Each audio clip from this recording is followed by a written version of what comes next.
Intimate scenes lay on the floor of her personal waiting dressing room. Instead of meditating on the spells that she was about to be forced to perform, she committed murder. Recently, she'd learned that killing helped calm her nerves. Not anything real, of course. It was just a game. She wouldn't step on a bug.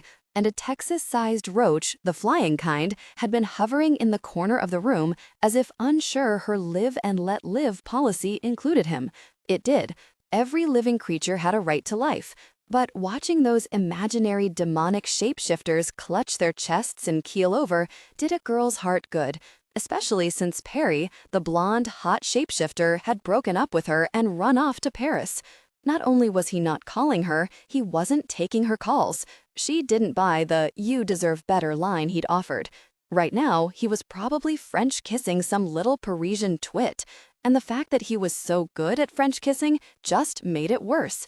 Die, she seethed, as she took pleasure in running her sword through the belly of the blonde demon with bright eyes who reminded her of Perry. Yes, she punched the air in victory. She'd been playing for 2 weeks, and so far, this Perry-like villain had escaped her wrath. But no longer. Victory is mine, she declared in a cold voice. The swish of the door opening brought her out of the game. Since it was too late to pretend to be doing anything other than killing, she continued to watch the touchscreen on her phone.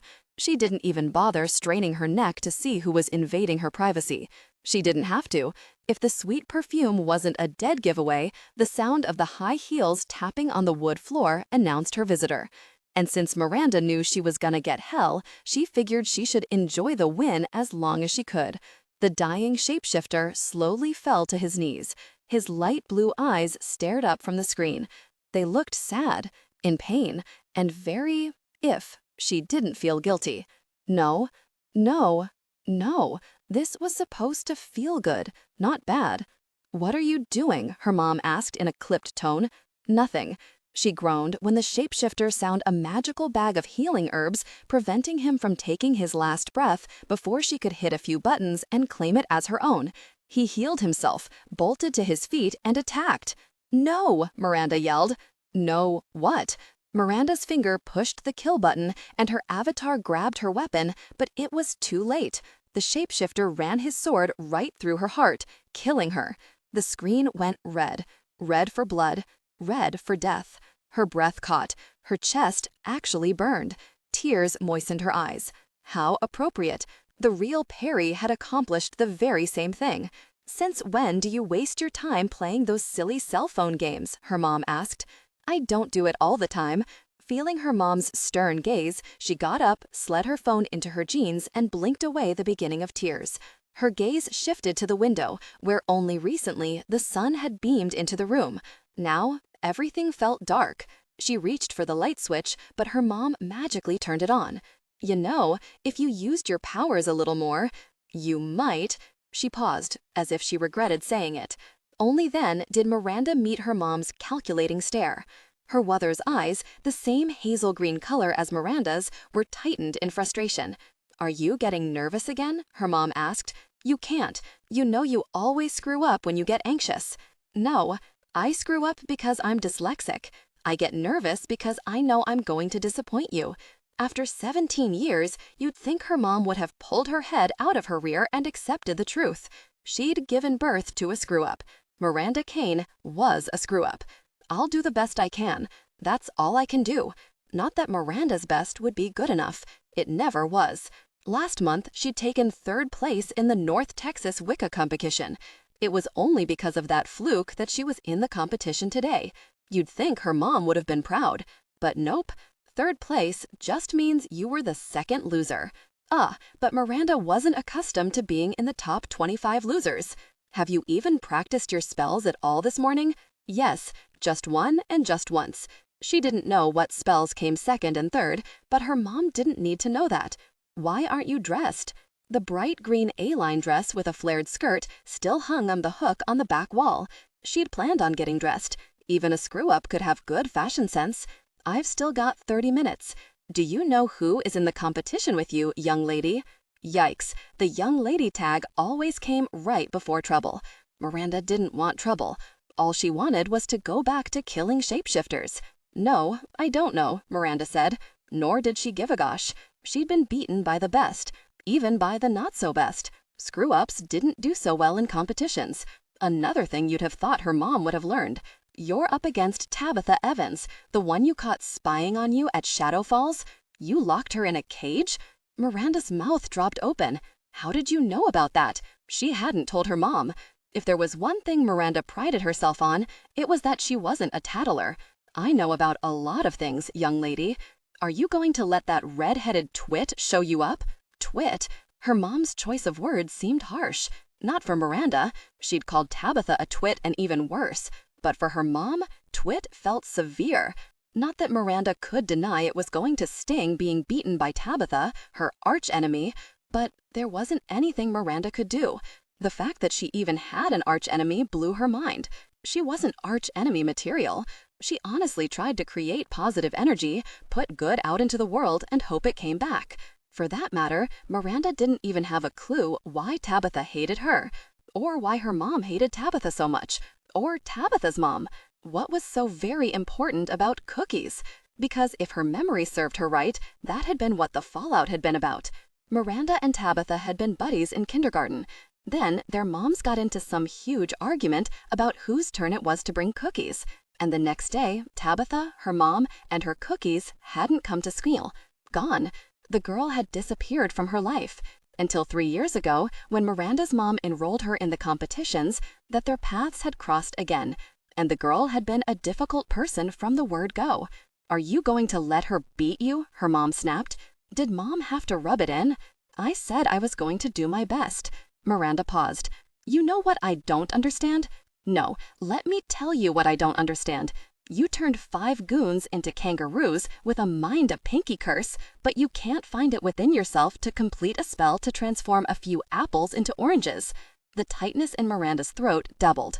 Maybe I was able to do the kangaroo trick because my life, as well as Della's and Kylie's, was on the line. And this isn't important? Oh gosh, how could I forget? Miranda put on her worst acting abilities. Winning is everything, right?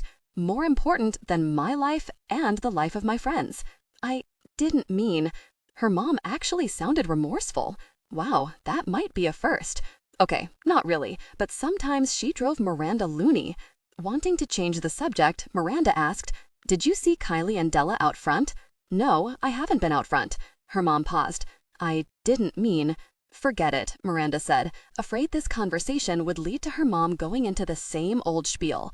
They came from royalty. Her father, whom Miranda loved dearly when he found a few minutes to spend with her, was of English heritage and was a descendant of Merlin. Her mom, as well as her grandmother, had reigned as high priestess for several years. Miranda was expected to follow in their footsteps. So, not happening. It's just, I thought you'd try harder with the prize being what it is. Miranda might have, if she knew what the prize was. Then again, not really. All she wanted was to be left alone to kill more shapeshifters. Was that asking too much? She moved to the window and looked out. A storm brewed. The morning sky was almost black. Flashes of lightning spidered across the sky. A strange sensation of doom and gloom did a stroll down her backbone. Probably Tabitha sending her bad juju. The girl was a nut job, a serious nut job. I mean, since that boy you've got a thing for is there, I just assumed you might want to go see him. Peter? Miranda swung away from the storm and faced her mom. I don't have a thing for a guy named Peter. His name is Perry. And what do you mean, go see him? Her mom's mouth thinned. You didn't read the brochure I sent, did you? What's the prize? Why do I mail you stuff if... Just tell me. Realizing she came off rude, she added, Please. Miranda's mom huffed. They pay your way to the next competition, which happens to be in Paris, France. Air swelled in Miranda's lungs. Who gets their trip paid? First, second, and third? Or just first? How many of the finalists get to go? There are 20 girls competing. I think it's the top 5 who get their way paid to Paris, but you should aspire to win. Who wants to just place in the top 5? You want to win. Win? Miranda didn't give a frog's rear about winning, but going to Paris, oh yeah. She could hunt down her own blonde, bright-eyed shapeshifter, and she wouldn't kill him. Maybe she could make him see reason. Maybe he'd see her and realize he was still in love with her. Tears filled her eyes. She wanted that more than anything, wanted Perry to love her. Her mom stared. "I'll tell you what, how about if I sweeten the deal? If you win first place, I'll pay for that rude vampire and that other strange chameleon girl to go with you." Miranda stood in shock. Thunder boomed in the distance. She pushed away the doom and gloom feeling again and stared at her mom in disbelief. The only thing better than going to see Perry was going to see Perry with her two best friends, Kylie and Della, there for support. Miranda grabbed her mom by the arm and walked her to the door. "You should leave now." "Why?" her mom asked. "Because I gotta practice and get dressed. Oh, and go ahead and buy those tickets. I'm winning." The bell rang, announcing they had 5 minutes before the competition commenced. Panicked that she'd only practiced the first apples to oranges spell and clueless to what the second and third spells might be, she let out a moan. But no time to whine, she bolted from the chair, slipped her feet into her green heels, and gave herself one quick final check in the mirror. The dress fit like a glove, a tight glove, too much breakup ice cream. She recalled Della telling her she was going to get fat and stomping her ice cream into the floor. At the time, Miranda had been super pissed, but now she supposed she should tell the vamp thank you, or she'd be arriving in front of the council in her fat jeans right now. She grabbed her brush from her purse and ran it through her long strawberry blonde hair. While she'd gotten her mom's eye color, she'd taken those red highlights from her father. As the strands fell together on her shoulders, the streaks of green, pink, and black framed her face.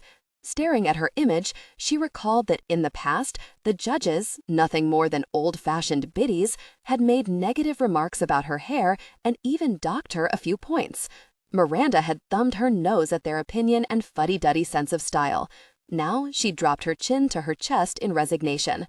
Her thumbing days were over, at least for this competition, because holy hell, she wanted to win, had to win. Their opinion could keep her from the thing she wanted more than anything, Paris with Perry. Paris with Perry and Della and Kylie as her emotional backup. Closing her eyes, she held out her pinky and whispered, "Hair, color of 3, turn back to the color that is just boring old me." Opening her eyes, breath held, praying she hadn't screwed up, she found the streaks were gone. A good sign that maybe her other spells would be just as successful. But seeing herself without her trifecta of color for the first time in 2 years had her breath hitching in her throat. A crazy sensation swept over her. Who was she? Without her trademark streaks of color, without Perry, she felt hollow, lacking a sense of self. A sad thought hit. Was she the type of girl who solely defined herself by her hair color and a boyfriend? Was she that shallow? Needing a confidence booster, she grabbed her phone off the table to call the person who always seemed to say the right thing. The man who called her Angel and never led her to believe she'd let her down. Her daddy. But right then, another bell rang, giving them a 3-minute warning. The Wicca Council, standing as judges, was not tolerant of tardiness.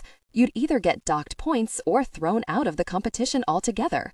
Reaching back into her purse, she pulled out her necklace, her alchemy absinthe spoon pendant, a Werribee token of her Wicca heritage.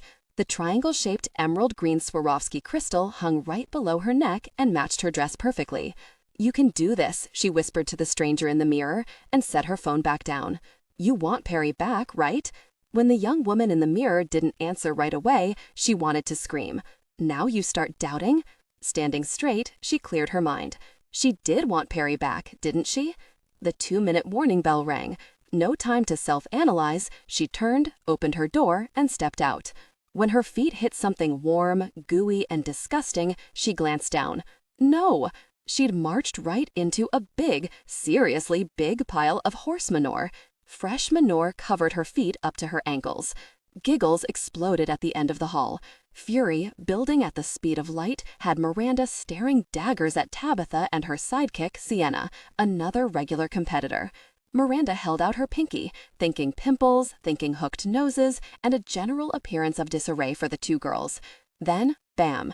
Right before she let the thought slip from her mind into her shoulder and travel down her arm to escape from her pinky, she remembered. Any spells placed on other contestants cost points. Precious, precious points. Points Miranda couldn't afford to lose. She dropped her arm. With the stench billowing upward, she tried breathing through her mouth. Tabitha and Sienna continued to giggle. Oh, this was so funny. Not. Miranda squared her shoulders. Why does the perfection of this spell of yours not surprise me? She aimed her words at Tabitha, knowing it had been her idea. Oh, wait, I know, because you are so full of it, she seethed. The 1-minute bell rang. The two girls ran out to take their places.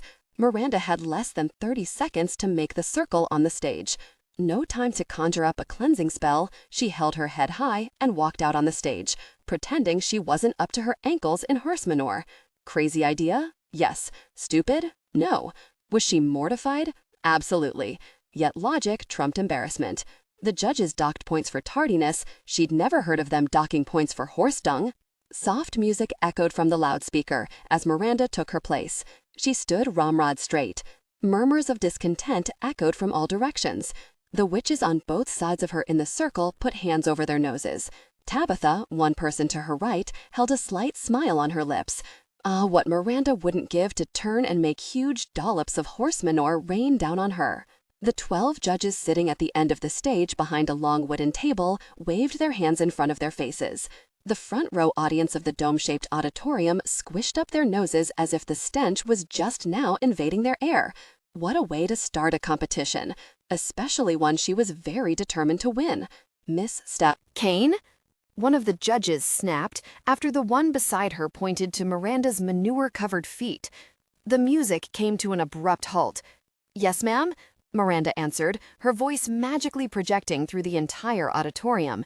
Do you lack so much respect for this competition that you would walk on our stage like that? No disrespect intended, Miranda answered, praying her voice didn't crack. I'm simply trying to honor your promptness rule. I wasn't expecting to find excrement waiting outside my dressing room door. Are you implying that someone here did this? It would appear that way, she stated, realizing her dilemma. Their next question would probably be for her to identify the person responsible for the horse manure. Miranda was not a tattler. Nope, I am tired of these childish games. A different judge spoke up, and she held out her finger, giving it a good wiggle. The dung on Miranda's shoes and on the floor vanished.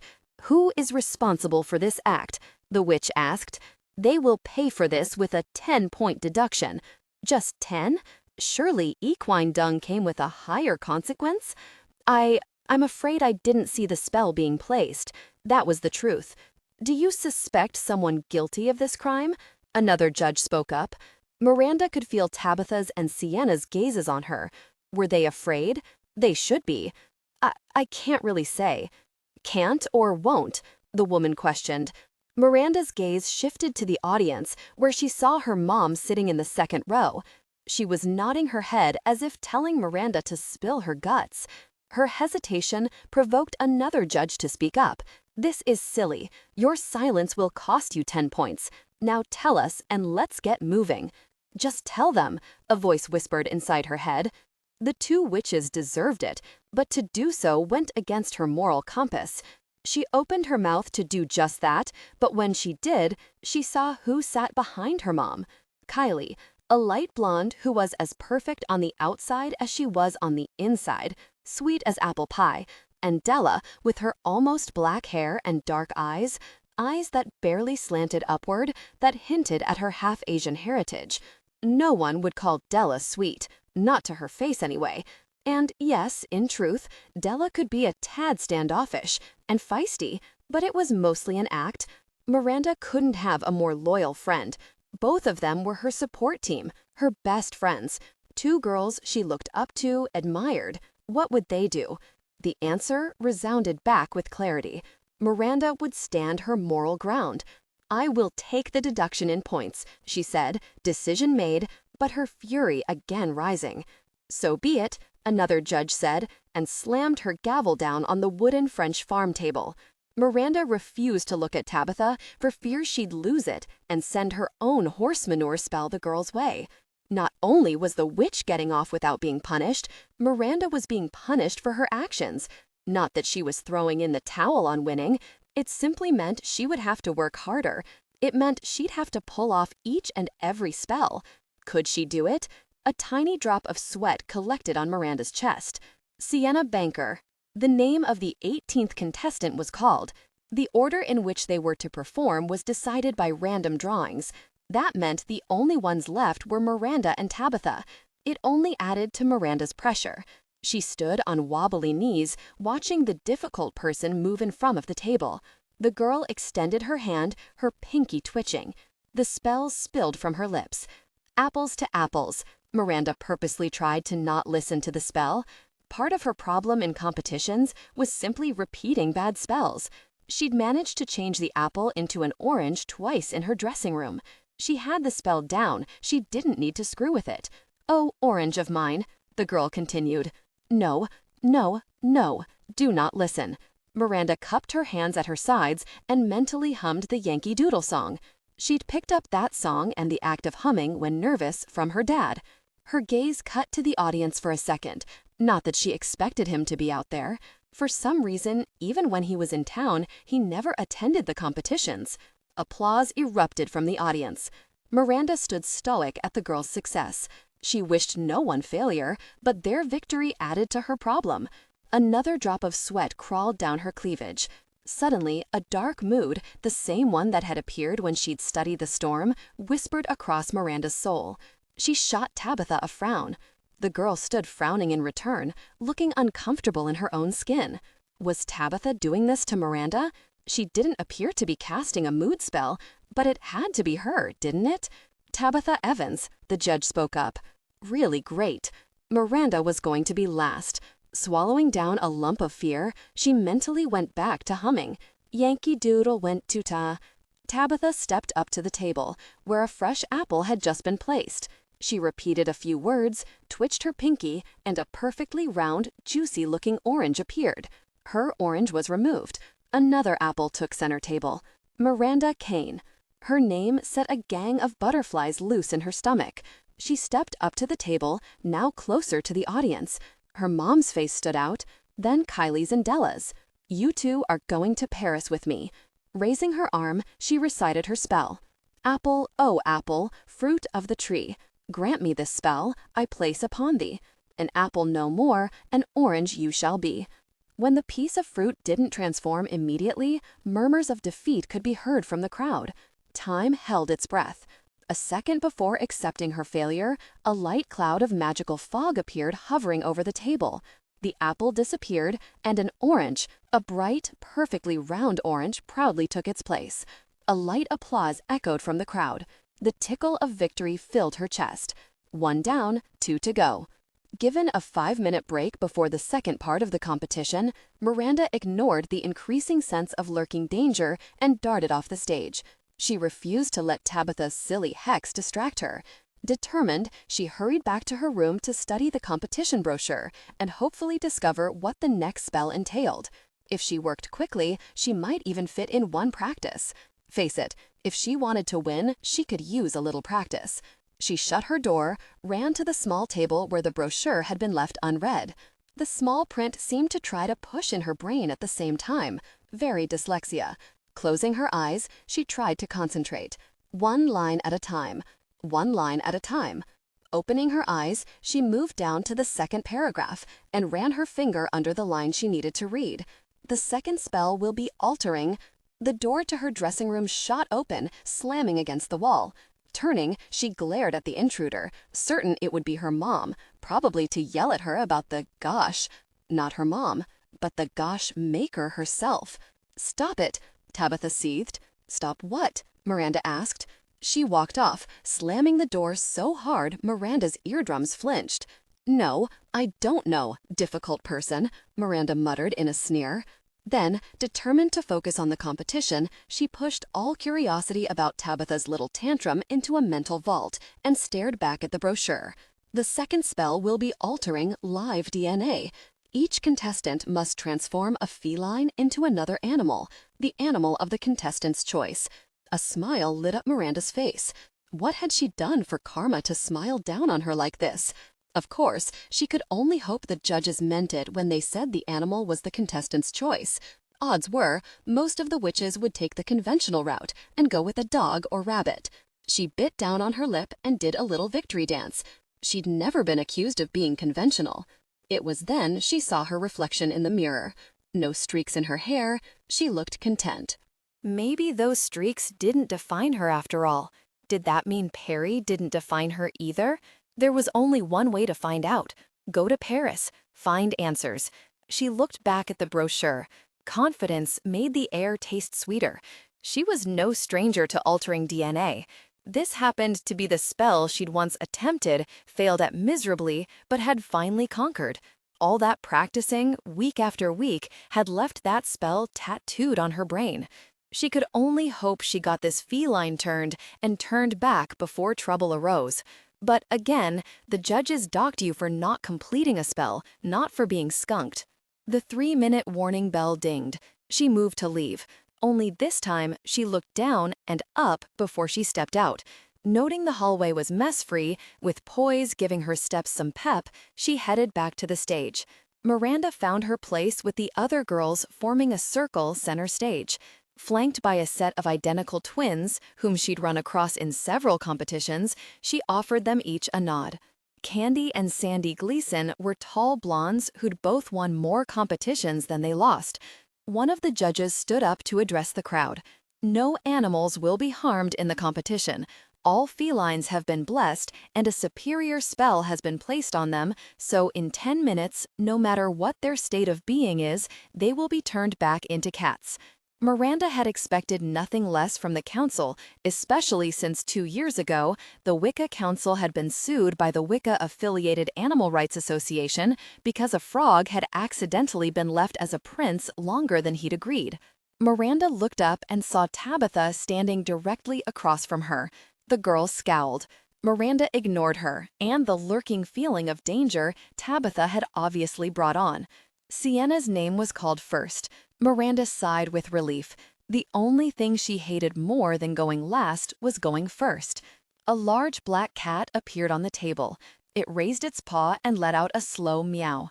Sienna closed her eyes, raised her hand, her pinky twitching. She started her spell. Cat to dog. Man's best friend. Miranda purposely stopped listening, not wanting her words to influence her spell. The cat vanished or half vanished. The creature standing proudly was part gray poodle, part black feline. Murmurs erupted in the audience. The judges started whispering amongst themselves. The voice of the group stood up. You have accomplished your task, but with defects. You get only 50% of your points. Sienna nodded, lifted her pinky, and changed her creature back into the cat.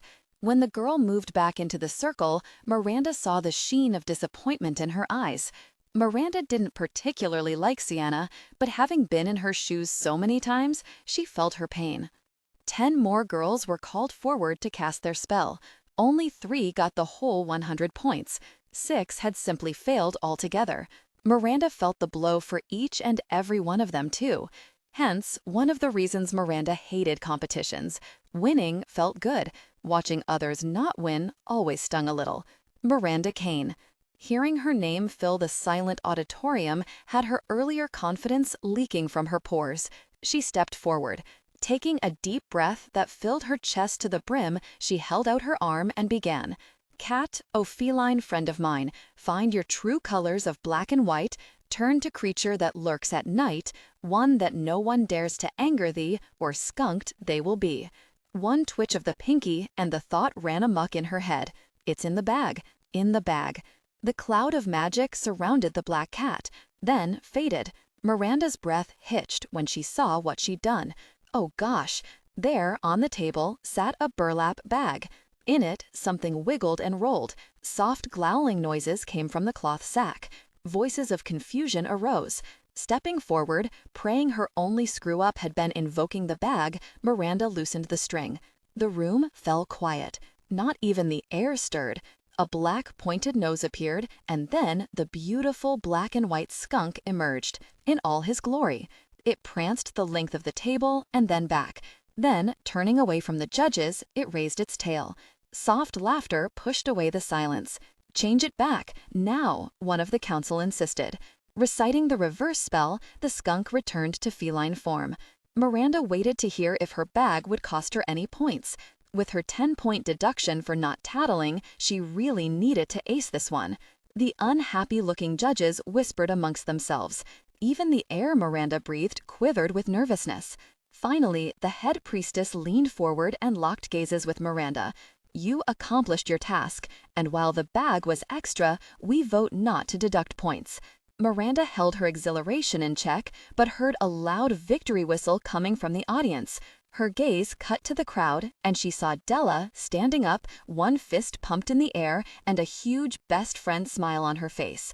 Kylie sat beside her, tugging at her shirt tail, as if trying to let her know that cheering wasn't common practice at Wicca competitions. "Please, no outbursts," said the old biddy judge, staring into the audience. Silence filled the room. Miranda, not at all upset at Della, bit her lip to stop from smiling. But Della had just earned herself a big hug. Sure, the vamp claimed she didn't like hugs, but Miranda knew better. "Tabitha Evans," a judge announced, moving the competition along. The name of her nemesis brought Miranda back to the present. Tabitha shot Miranda a scowl as she moved forward. Right then, it occurred to Miranda what Tabitha might have meant by "stop it." Did she think Miranda was creating the mood spell? If so, that meant that Tabitha hadn't said it. Was real mess, not just horse crap, about to hit the fan? No, Miranda seriously doubted it. On the wave of that thought came another trickle of danger and impending doom. Cutting her eyes around at the other girls, she tried to see if any of them wore a mask of guilt. Was one of the other competitors doing this? But if this was a true mood spell, why wasn't everyone reacting? Sure, mood spells could be cast on individuals, but it took a pretty strong spell to target it like that. And if targeted, then why her and Tabitha? And if it wasn't a mood spell, but actually Miranda's gift of forewarning, then why was Tabitha reading it as well? Miranda's ability of forecasting trouble, inherited from her father's family, wasn't that common. Wouldn't it totally suck to find out that Tabitha was some distant cousin? Actually, more sucky would be if the foreboding were real. Her gaze shifted to the audience, and to Della and Kylie. If trouble plopped its butt down on her, at least should have help. Man, she'd lucked out getting those two best friends. Tabitha began to speak. Her words rang loud and with confidence. "Feline of black, feline are you? Change now to resemble Pepe Le Pew." Miranda frowned. She didn't have a copyright on skunk transformation, but why her arch-enemy cared to mimic Miranda's spell was disconcerting. The condensation of the spell descended from the ceiling. It swirled around the feline, stopped, and then started again. When it evaporated, a skunk with tall, skinny feline legs, centered the table. Tabitha's sigh of discontent came just before the murmurs of the audience. The judges leaned toward each other to compare notes. When they settled back in their seats, the spokeswoman stood and addressed Tabitha. "You will only receive 70% of your points. Let this be a lesson to you to use your own spell and not borrow the creativity of others." Miranda should have been happy about the girl's comeuppance, but nope. Screwing up in front of your peers and an audience was bad enough. One didn't need to be chastised as well. 10 minutes later, the second round of competition was over. Only the top 10 finalists would move forward. The judges read out their tallies. Miranda's stomach knotted when she heard she fell into 5th place, and the 4 ahead of her held perfect scores. Normally, she'd have been thrilled, but it meant Miranda would have to get 100% on her next spell, and everyone else would have to be docked points to take 1st place. For once, she was channeling her mother and not accepting anything but a complete win. Miranda had barely gotten to her dressing room for her 4-minute reprieve when a loud knock sounded at her door. Was it Tabitha again? What was it with that girl? She ran to the door and swung it open. "What the hell is wrong with you?" She spit out the last word, even though she'd been mistaken on the identity of the knocker, or knockers. Both Kylie and Della stood perched at the door. "Nothing is wrong with me," Della smarted back. "You, on the other hand, have got problems. You should have handed them that girl's head on a platter." Miranda pushed her sassy remark aside and went right in for a hug. "This is for cheering for me." She tightened her embrace. "God, I've missed you. How are things at home?" Della wiggled out of Miranda's hold. "The same." Della had gone back home last week due to her father being arrested for the murder of his sister. She swore her father wasn't guilty, and it appeared as if it was his twin brother, who was more than likely a rogue vampire who'd really done the killing. With the help of the FRU, they were trying to solve the cold case. Miranda couldn't blame Della for going home, but no one could blame Miranda for wanting her to get her butt back. Shadow Falls wasn't the same without her. Thank you both so much for coming. Miranda hugged Kylie next. When she pulled back, the 3-minute warning bell rang. Gosh, Miranda muttered. You're doing great, Kylie, the optimist said. I have to, she said. I don't have time to explain it in detail, but the top 5 finalists get their way paid to the next competition, and it's in Paris. Paris, Kylie said. Wow. And that just happens to be where Perry is. I know, Miranda said, and looked at Della. I'm trying really hard to win so I can go shake some sense into him. He'll take one look at me and realize how much he loves me. So she did want him back, she realized. Okay, Kylie said, but she didn't sound overly confident. Forget Perry, Della said. Do you know who's here? Miranda scowled and ignored the vamp's comment.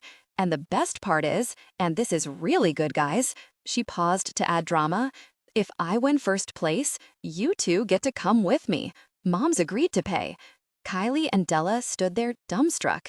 Isn't that great? She asked. Della started shaking her head, and Miranda spoke up again. Duh, have you forgotten? Steve's in Paris too. Steve being Della's almost boyfriend. But just for a few days, Miranda added. Della frowned. I can't run off to Paris. I've got to help my dad. Please, Miranda pleaded. I need you two there. You are my champions. I'll mess it up without you two. The 1-minute bell rang. I gotta go. Just think about it. You can't let me down. You can't. Miranda rushed out and stood in the circle of 10 and felt it immediately. Her palms hitched with nerves. Not just from the competition or the sense of trouble, though those both added to her level of anxiety. But now, accompanying that unease, was the sensation of being singled out, studied. Searching the crowd, she spotted her mom and even Della and Kylie settling back into their seats. None of them were causing her this discomfort. She let her gaze shift around when all of a sudden she saw a curtain to a doorway to the back auditorium flutter closed. Instantly, the feeling faded. Someone had been watching her. Could it be the same person casting the mood spell? She probably should have mentioned that to Kylie and Della, but her mind hadn't gone there. Inhaling, Miranda realized that Tabitha, frowning, stood beside her. Was Tabitha feeling any of this? The temptation to lean in and whisper the question bit hard. But then a judge stood to address the crowd. Miranda pushed past the unease to listen. The last spell had purposely been left out of the brochure, a test of their spontaneity. Miranda sucked at spontaneity. Today, we have decided to test the contestants' ability to call upon one of the elemental powers. Miranda's breath caught. Not fire, not fire, please, not fire.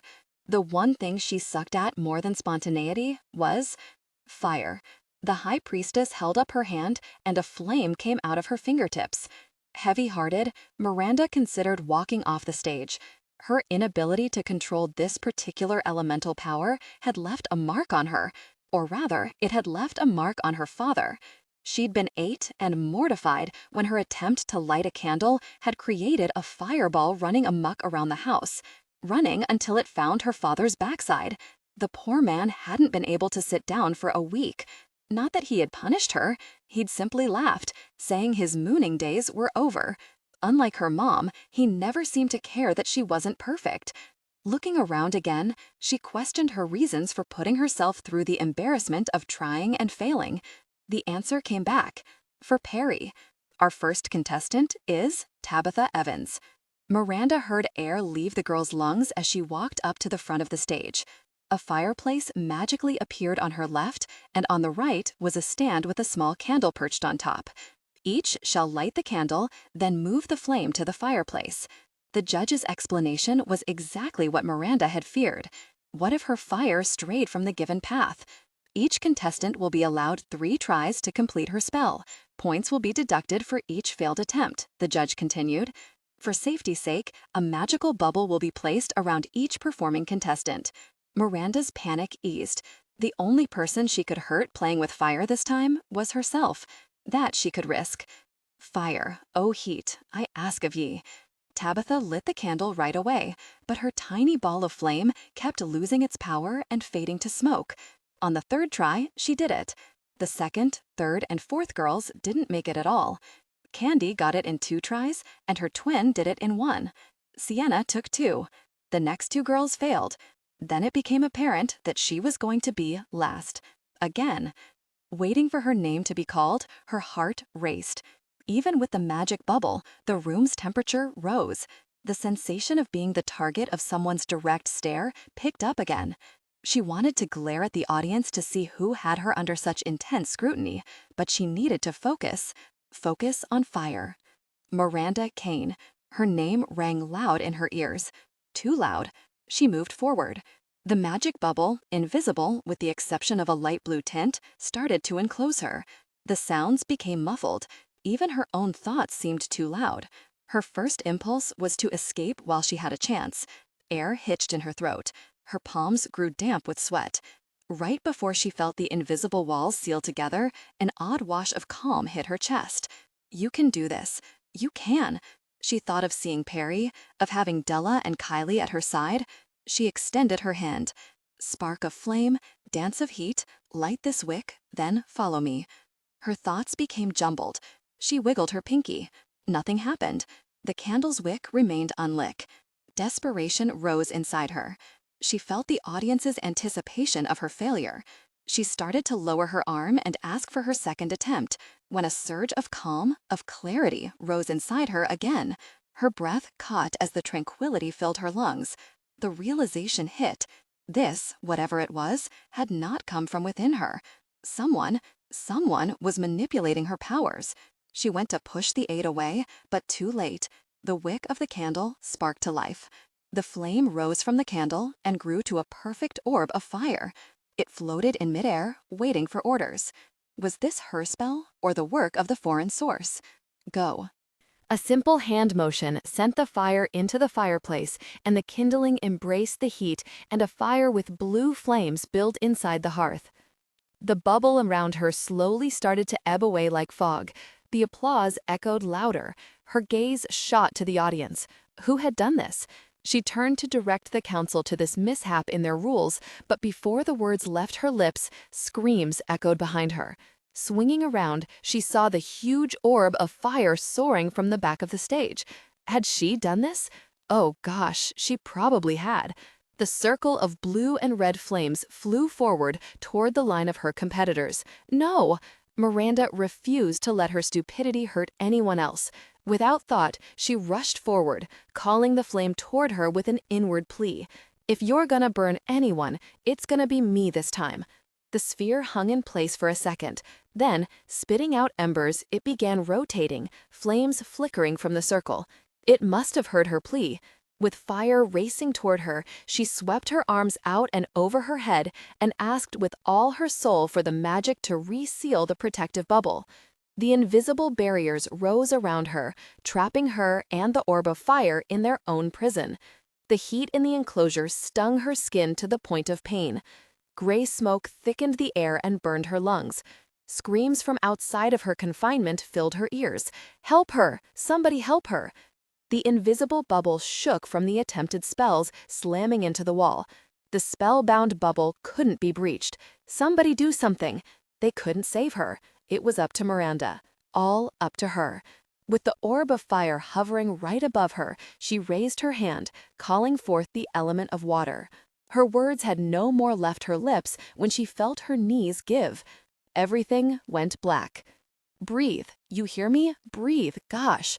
Miranda felt someone fold her into their arms, a male someone, by the feel of muscles and the spicy male scent. Perry? Forcing her eyes open, she became trapped in a blue gaze. Not Perry's blue gaze.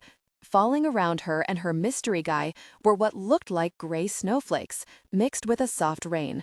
Nice. Kind of. Well, not really. What the heck? You're going to be okay, Blue Eyes said. Wait, she knew those eyes. She blinked. She knew that face. You okay? The deep voice asked. She knew that voice. Talk to me, he said. Held so close, she felt his words vibrate in his chest as she breathed in a scent that was purely male. Yes, she knew him. Sean Hansen. But that seemed to be all she knew. Where was she, and how? Reality jerked her from her stupor. She recalled the competition and the orb of fire. She'd screwed up. She sat up. He let her go, but kept one arm around her shoulders. Embarrassment consumed her. Was anyone hurt? She forced the words from her raw throat. No, thanks to you, Sean said. But you might want to stop it from raining, he said, and winked. Oh yeah, she'd called upon the element of water to save her. And that gray snow wasn't snow, but ash.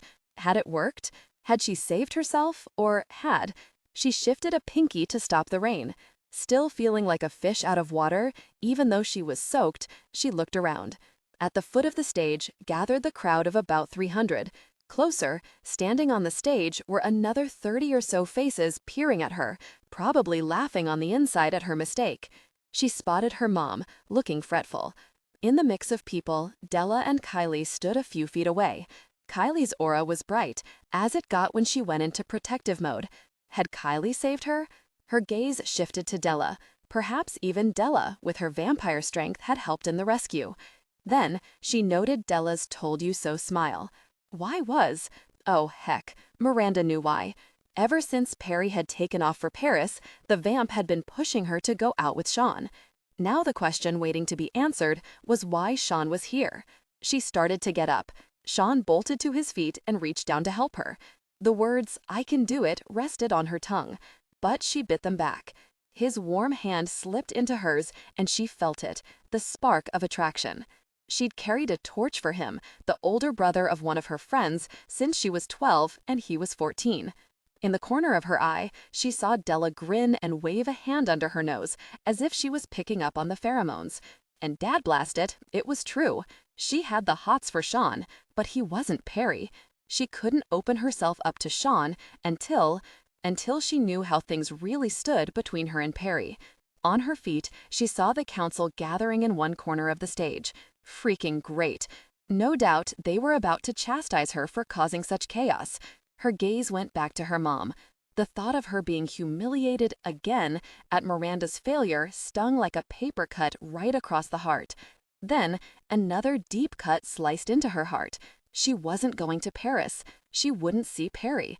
A knot of emotion rose in her throat. All of a sudden, a loud bam sounded. Miranda's gaze, along with everyone else's, went to the auditorium door that had been slammed open. 3 men dressed in dark suits came storming inside. A gasp echoed in the building. Leading the group into the large room was a tall, dark man who owned any room he walked into, no matter what the size. Burnett James.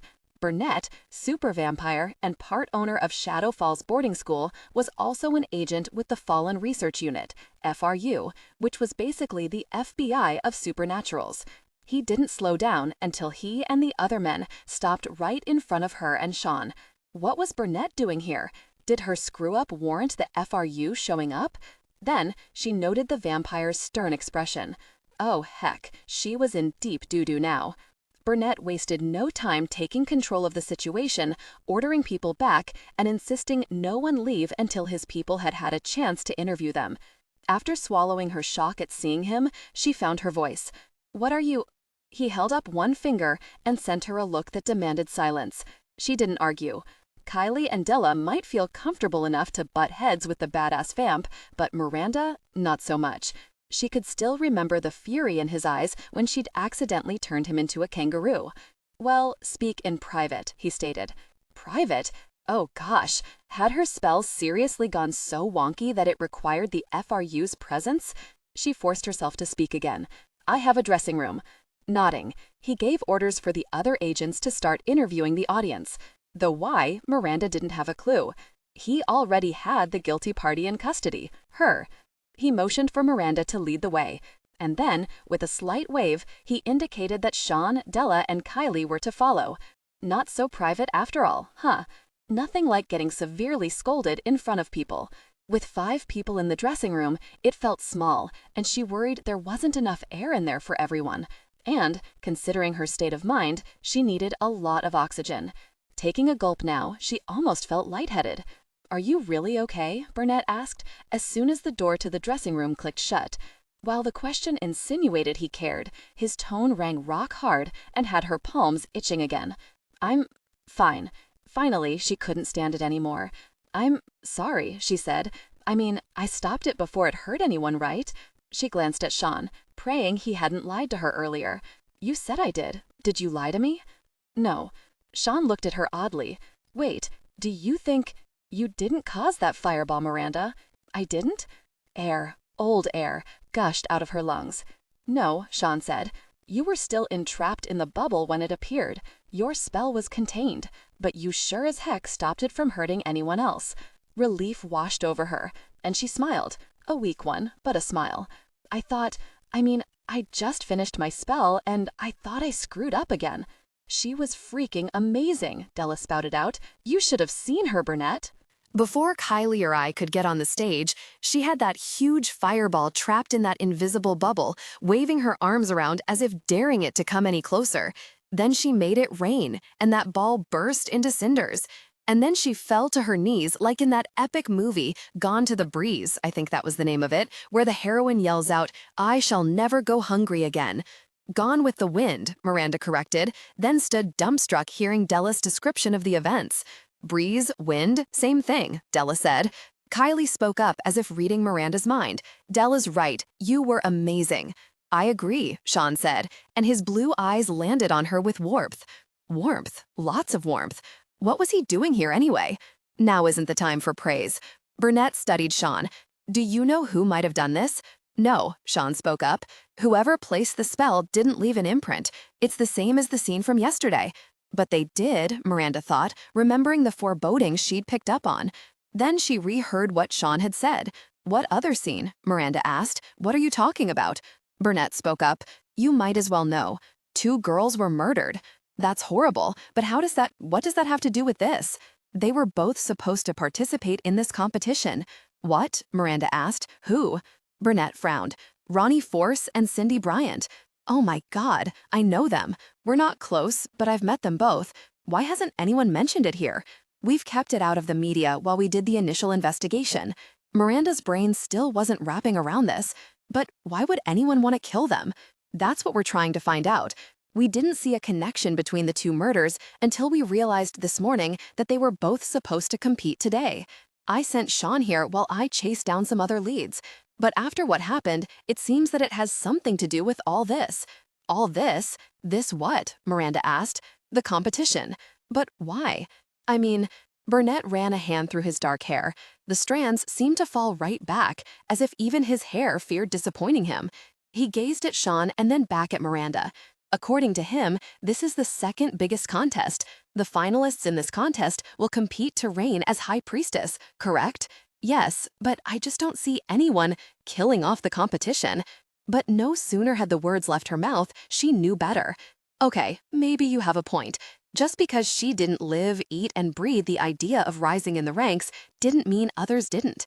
For that matter, more than the contestants wanted to win, there were the contestants' moms. Wicca competition moms made soccer moms seem like candy stripers." Right then, the door to her dressing room whooshed open. Speaking of soccer moms, her mother stormed in.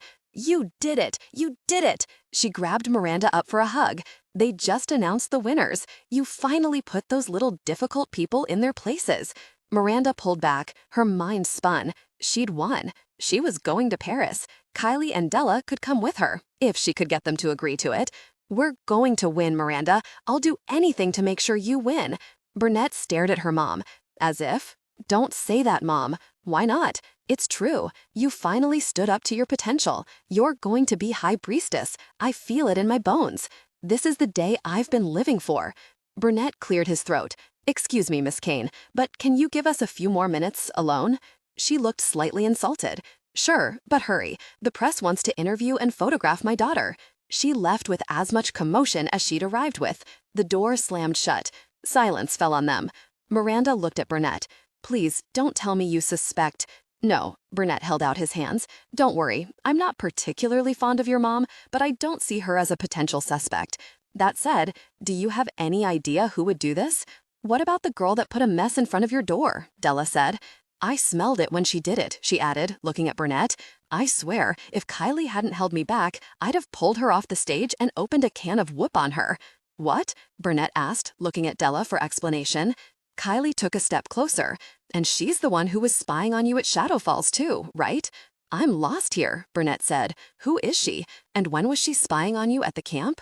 A long time ago. Miranda shook her head. It was nothing. Piece of cake, Della said. Miranda put her in a cage for a while, and then Kylie told her she couldn't keep her, so Miranda released her. Burnett shook his head. His gaze and frown shot back to Miranda. Could Tabitha be responsible for this? Miranda shrugged under his intense gaze, but forced herself to speak her mind. Tabitha is crazy, but, dropping a mess at someone's door is one thing. Killing? I don't think she'd do that. Well, someone did it, and until we know for sure, you need to stay on guard. Your winning the competition could mean you're the next target. Next target for what? She asked, and then her heart pounded when she realized what he meant. She was the next target for murder. Thoughts ran amok in her mind. Murder. Murder. Wait, I felt it, she finally spit out. Felt what? Burnett asked. A foreboding. Danger. Burnett looked at Sean. You didn't feel it? No. Predictions of danger is a special gift. It doesn't run in my family. Burnett looked back at Miranda. Do you know who sent you this message? No one sent it. It's like ESP. I just picked up on it. But if I feel it again, I'll recognize the source. Burnett shook his head. So you felt this warning and you didn't do anything?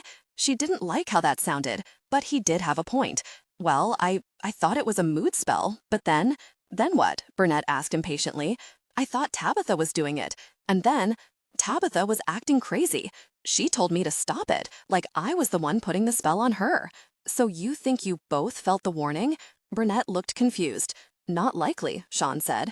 As I said, the gift generally runs in a family, and it's not that common. Burnett let go of a deep breath and focused back on Miranda. So what were you trying to say? I don't know. I sort of thought what you said, that we both were reading it, but Sean's right. That isn't likely. So I'm just trying to make sense of it. Burnett's phone dinged with a text. He looked at it and then back at Miranda. When you make sense of it, make sure you let me know. Then his gaze shot back to Sean. I need to go do some interviews of the Wicca Council. Keep an eye on her. And don't go out there for interviews or photos until I'm back. Sean's eyes filled with unease. But what if her mom comes back in? Handle her, Burnett said. Didn't you see her? Sean asked. She can't be handled. Don't worry, I'll protect you, Della said with sarcasm. As soon as Burnett left, Miranda dropped down into a chair and stared at her two best friends standing next to Sean. I can't believe this. She took a deep breath and tried to take it all in. 2 girls were dead. She'd really won the competition, which, according to Burnett, made her a target. She'd possibly just made someone's hit list. Not good. Not good at all. But it also meant she was going to Paris, going to see Perry, and Della and Kylie could come with her. Just before she found some pleasure in that thought, another one hit. She didn't deserve to win. Right before the bubble had closed, she'd gotten zapped with some kind of juju. And whoever did it had to have some mega power because no one seemed to notice. She ran her fingers through her hair. Gosh what? Della asked. You mean your hair? You lost your colors. I almost didn't recognize you. I think it looks good, Kylie offered. It looks boring, Della said. Miranda's not boring. She's not boring, Sean said. No, not gosh about my hair. Gosh, I'm going to have to recuse myself from the contest. Why? Kylie asked. Miranda hated saying it. Because someone helped me. Someone powerful helped me. Her gaze shifted to Kylie, a chameleon who could shift into any kind of supernatural. Oh, God, I know you love me, but you shouldn't have done that. Kylie bit down on her lip. I do love you, but I didn't do anything. You didn't send me power? No. Now me, on the other hand, Della said, if I could have, I'd have sent you a bucket load of power. Miranda just sat there. Then who would have done it? Your mom, maybe? Kylie offered. We know how much she wanted you to win. No, Miranda shook her head. She's a rule follower, hates cheaters. All of a sudden, Miranda felt Sean's gaze on her. She looked at him. His Adam's apple bobbed up and down. Guilt was hard to swallow. She stood up. You? When he didn't immediately deny it, she knew she was right. Why would you do that? I, I... He paused, then ran a hand through his thick, blonde curls. Miranda looked at Della. Is he lying? Della tilted her head to the side to listen to Sean's heartbeat with her ultra-sensitive vampire hearing. Do bears make a mess in the woods? Miranda gazed back at Sean. Yes, they do. He held up his hands. No, I didn't send you power. Now he's telling the truth, Della said, looking puzzled. I offered you some calm, that's all. He raked a hand over his face. You looked panicked, and I didn't even mean to do it. I saw you, and it just happened, and it was just a breath of calm. He inhaled, and his oh-so-blue gaze seemed to ask for forgiveness, even when he didn't say the words. You pulled off the spell. You did that all on your own. Yeah, but Miranda stood there befuddled. Sean knew if he got caught, the council would have come down on him. Why would his instincts push him to... Why did he care if he botched it and made an idiot out of herself? And why did knowing he cared make her lungs accept air a little better? Finally, she spoke. It's against the rules. So is putting a mess in front of another contestant's door, Sean said, his tone firm and widened shoulders widening. You took a 10-point deduction to protect someone who didn't deserve protecting. And guess what the deduction is for someone offering calm? 10. So you're even. I like how this guy thinks, Della said. So did Miranda. She liked a lot more than just how he thought, too. As in the tall, firm body, blonde curls, and blue eyes. He looked like a swimsuit model who should be photographed on a beach holding a surfboard at his side. She could still remember how it felt to be in his arms. Safe. His scent had been yummy fresh and kind of like the seashore. But she didn't want to go there. There was another scent she craved. One of a certain shapeshifter. A certain shapeshifter who'd turned his back on her. Oh gosh, Sean muttered. I'm not recusing myself from the competition. It will just put someone else in danger. That's a hell no. My daughter will not recuse herself, her mom added, and came to stand by Miranda as if to create a solid front. Then she turned and looked at Miranda. Wait, why would it put someone else in danger? Before Miranda could address her mom's question, Sean countered with, Then I'll have to confess to the council. Confess what? Burnett asked. You will not, Miranda said, and her hot tone now sounded a bit like her mom. Confess what? Her mom repeated Burnett's inquiry. Your daughter got some outside help with the competition. My daughter does not cheat.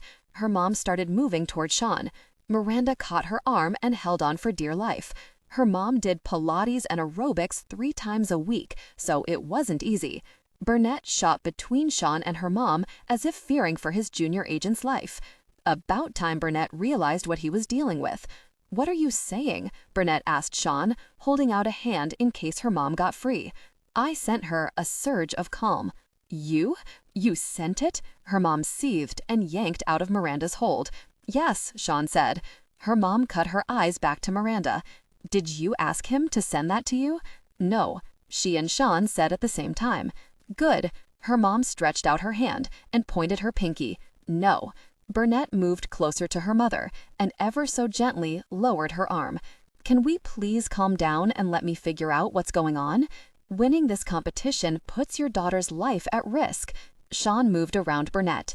Why would it put her life risk? She asked, and when Sean didn't answer, she turned her head and glared at Burnett. Miranda knew that look. It was the same one her mom shot her dad before she turned him into a baboon. You, she said, her voice tight with anger. You had better start talking before I render you mute. Gosh it, this was just going to get worse. Burnett told her the whole story, about the 2 girls who'd been murdered. Miranda's mom, her face lacking color, dropped down into a chair. Miranda went and stood beside her. Her mom looked up at her and then reached over and took Miranda's hand. Do you know who is doing this? Not yet. The problem is that it doesn't necessarily have to be the finalists here in the US. I'm told there will be 20 finalists from all over the world. I'll be contacting them or their families to confirm nothing has happened to them.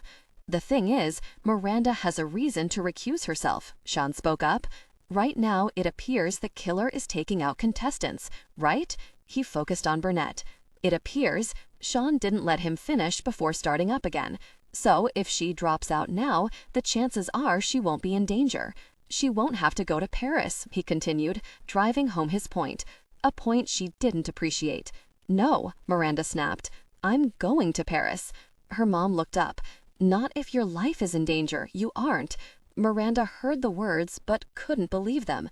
Winning, or rather, Miranda making high priestess, meant everything to her mom. Miranda's chest squeezed, and she felt a knot rise in her throat.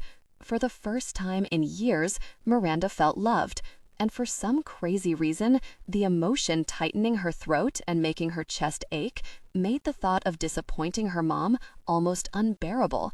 I'll be okay. She pushed the words out. Burnett will protect me. But baby, if something happened to you, I wouldn't know what to do. Nothing is going to happen. He won't let it, Miranda insisted, and waved a hand toward Burnett. Everyone turned and looked at Burnett as if for confirmation. He sighed. If I thought by dropping out you would be out of danger, I would have already gotten your name off the list. You see, we just found out that one of the girls who was murdered had dropped out of the competition 3 days ago. And since I'm going to be going to France, I would rather you be near me than here. I'm pretty sure I'm going too, Kylie spoke up, looking directly at Miranda's mom. I won't let anything happen to her. Kylie's blue gaze shifted from her mother to Miranda. Warmth filled Miranda's lungs. Nothing like best friends. She's a protector, Miranda spoke up, more powerful than anyone when someone she loves is in danger. So you see, it's going to be fine.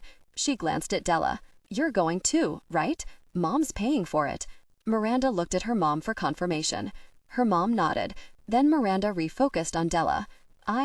Della's frown gave Miranda her answer, and she didn't like it.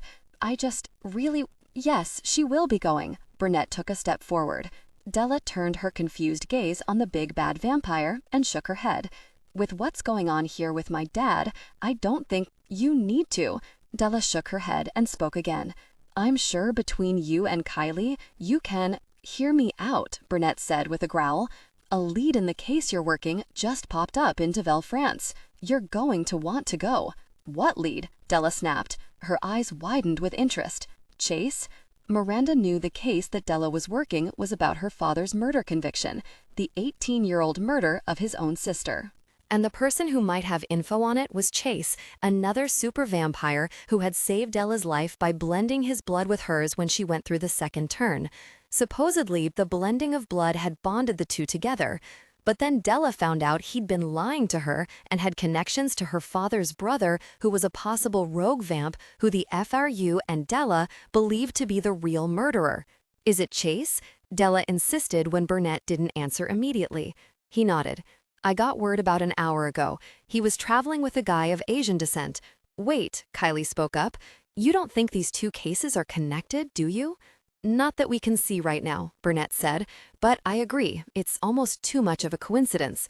Della's chest expanded and her eyes brightened with emotion, though what emotion Miranda couldn't say. Della glanced back at Miranda. Looks like I'll be going. 2 days later, the cool afternoon wind whipped Miranda's hair around her face. She stood on a small patch of grass and stared up at the Eiffel Tower. Kylie and Della stood beside her, her two best friends in the world, but even their presence wasn't offering the comfort she longed for. And hanging back about 100 feet was the blonde warlock. Miranda could feel his gaze on her. She hadn't spoken to him since the competition. It still pissed her off that he'd gone against her wishes and threatened to get her thrown out. They had arrived in Paris that morning. Her mom wasn't supposed to arrive for 2 more days. Miranda was jet-lagged and emotionally exhausted. Out of precaution, Burnett had taken them to an apartment, not the designated hotel where all the contestants were to stay. As silly as it sounded, Miranda has been relieved that the apartment building didn't have gargoyles. She hated gargoyles, and just walking over here, she'd shuddered at the sight of several glaring down at her from the neighboring building's eaves. They had crashed for about 6 hours, but upon waking up, Miranda had begged Burnett to let them go out. In his normal, overly protective fashion, Burnett refused. Miranda had been about to protest, but Della beat her to the punch. She insisted they hadn't come all the way to Paris to stare at an apartment's white walls. The vamp had complained since they'd landed in France that Burnett wasn't letting her take off to Deville to work on her own investigation. Burnett relented with one condition: they'd take a tag-along. Hence, Sean, following them like a lost puppy. She wished he'd stop staring at her. The temptation to zap blinders on him tickled her pinky. Miranda wasn't even sure what she wanted to do. Oh hell, she did know. She wanted to go see Perry, but she just wasn't sure it was the right thing. She'd bit her tongue 100 times to stop herself from asking Burnett if Perry knew she was coming. But if he knew, it would break her heart because he hadn't come to see her yet. Did he not miss her at all? Did he not care anymore? Were all the things he'd told her these last 6 months lies? How could he just stop caring? The damp cold seemed to sneak beneath Miranda's pale green jacket, and her heart ached a little more. Reaching up, she touched her spoon pendant necklace, then pulled the coat around her a little tighter. Ugh, Della seethed. I just stepped in dog crap. Isn't there like a poop police? Can't you just enjoy Paris? Miranda snapped. Look who's talking. You can't look at any of the buildings because the gargoyles scare you. So I'm afraid of gargoyles. Did you know some of them are actually demons? Miranda snapped back with sass and regretted confiding her fear with them. Looking away, she went back to staring up at one of Paris's biggest attractions. After several long moments, she felt Della's and Kylie's gazes on her, as if waiting for her to say something. Deciding to at least try to be compliant for once, she offered, "It's a big tower." "Why the hell are we here?" Della asked. "We all know what you want to do." Miranda knew exactly what Della meant, but it pissed her off that Della herself didn't want the same thing. Perry hadn't come alone to Paris. With him was Steve, Della's sort of ex. How could Della not be aching to see Steve? Had Della given up on Steve the way Perry had given up on her? Yeah, Miranda smarted back. Let's go to the Louvre. Seeing some chubby-cheeked lady with a fake smile is more exciting. Stop being difficult, Della snapped. If you want to find Perry, just say so and let's get it over with. Miranda shot the vamp a cold glare. I don't know if I want to see him. Please, Della said. I'd bet my best bra that's the reason you won. Just to come here to see him. What? Miranda asked. You want me to say I have to see Perry so you can see Steve? Why don't you just grow some fangs and admit you want to see him? Della's eyes grew bright with anger. Probably the fang slur pissed her off. But the vamp was always throwing witch insults at Miranda. Or maybe it wasn't the vamp criticism, but her friend was as miserable about Steve as Miranda was about Perry. Miranda almost felt guilty. If I wanted to see Steve, I would be there now. I'm not the coward, Della snapped, and her tone pushed Miranda's guilt back. You pinky-twitching little twit. The last comment validated Miranda's anger, and she rolled her eyes, waiting for Kylie to tell Della to cool it. Kylie was the mediator, the peacekeeper. When she didn't do her job, Miranda turned her eyes on Blondie. Aren't you going to tell her to behave? Kylie made a funny face. Nah, I thought I'd let you two just kill each other and get it over with. It's been a long time coming.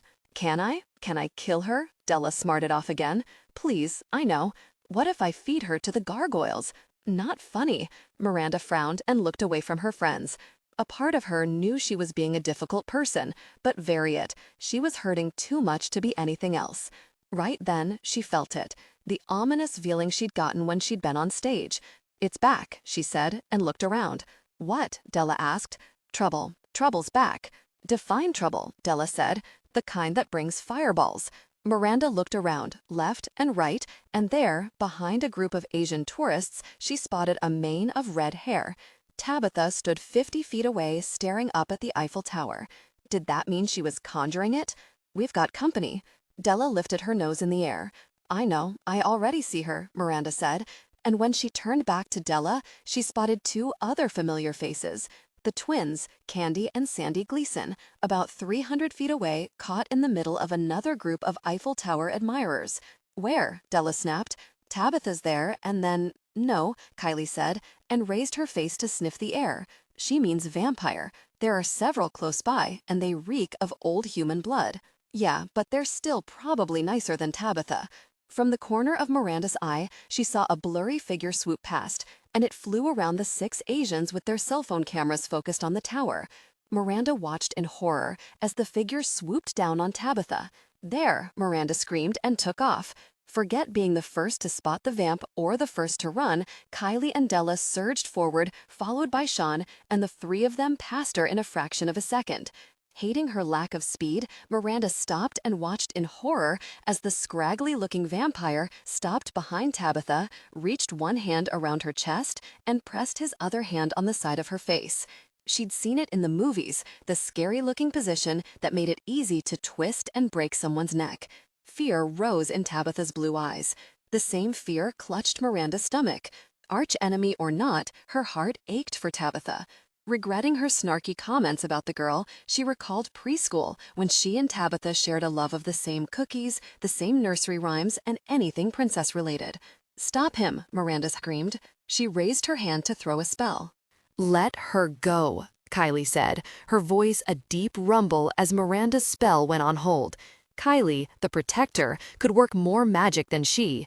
The greasy, dark-haired vamp laughed as if nothing was going to stop him. His dirty clothes and overall appearance marked him as rogue. The yellow-toothed smile of confidence just meant he didn't have a clue he was up against a protector and a super vampire. He pressed his hand roughly into Tabitha's cheek, but before he could get any rougher, Kylie caught his arm. With little effort, she slung him up and over her head, and he landed with a dark thud on the cold ground. Della shot forward in case he tried to get up. Screams rose from the crowd of tourists, and they scurried about like rats without a maze. Then it started raining vampires. 2, 3, 4. Della and Sean charged, each taking on 2. Kylie took on 3. Miranda's gaze flipped from one fight to the other, then landed on Tabitha. The girl dropped to her knees and ungracefully lost the contents of her stomach. Miranda got about 20 feet from the girl when the feeling of danger increased. Warning chills ran down her spine. She glanced up and saw the cannon-sized fireball barreling from the sky, barreling right at Tabitha. Knowing Della, Sean, and Kylie were too busy dealing with rogue vamps to see the fireball, Miranda raised her hand, wiggled her pinky, and shrunk the size of the ball to a dime. It hit the ground about 2 feet from Tabitha. The girl screamed and stood up as if to run.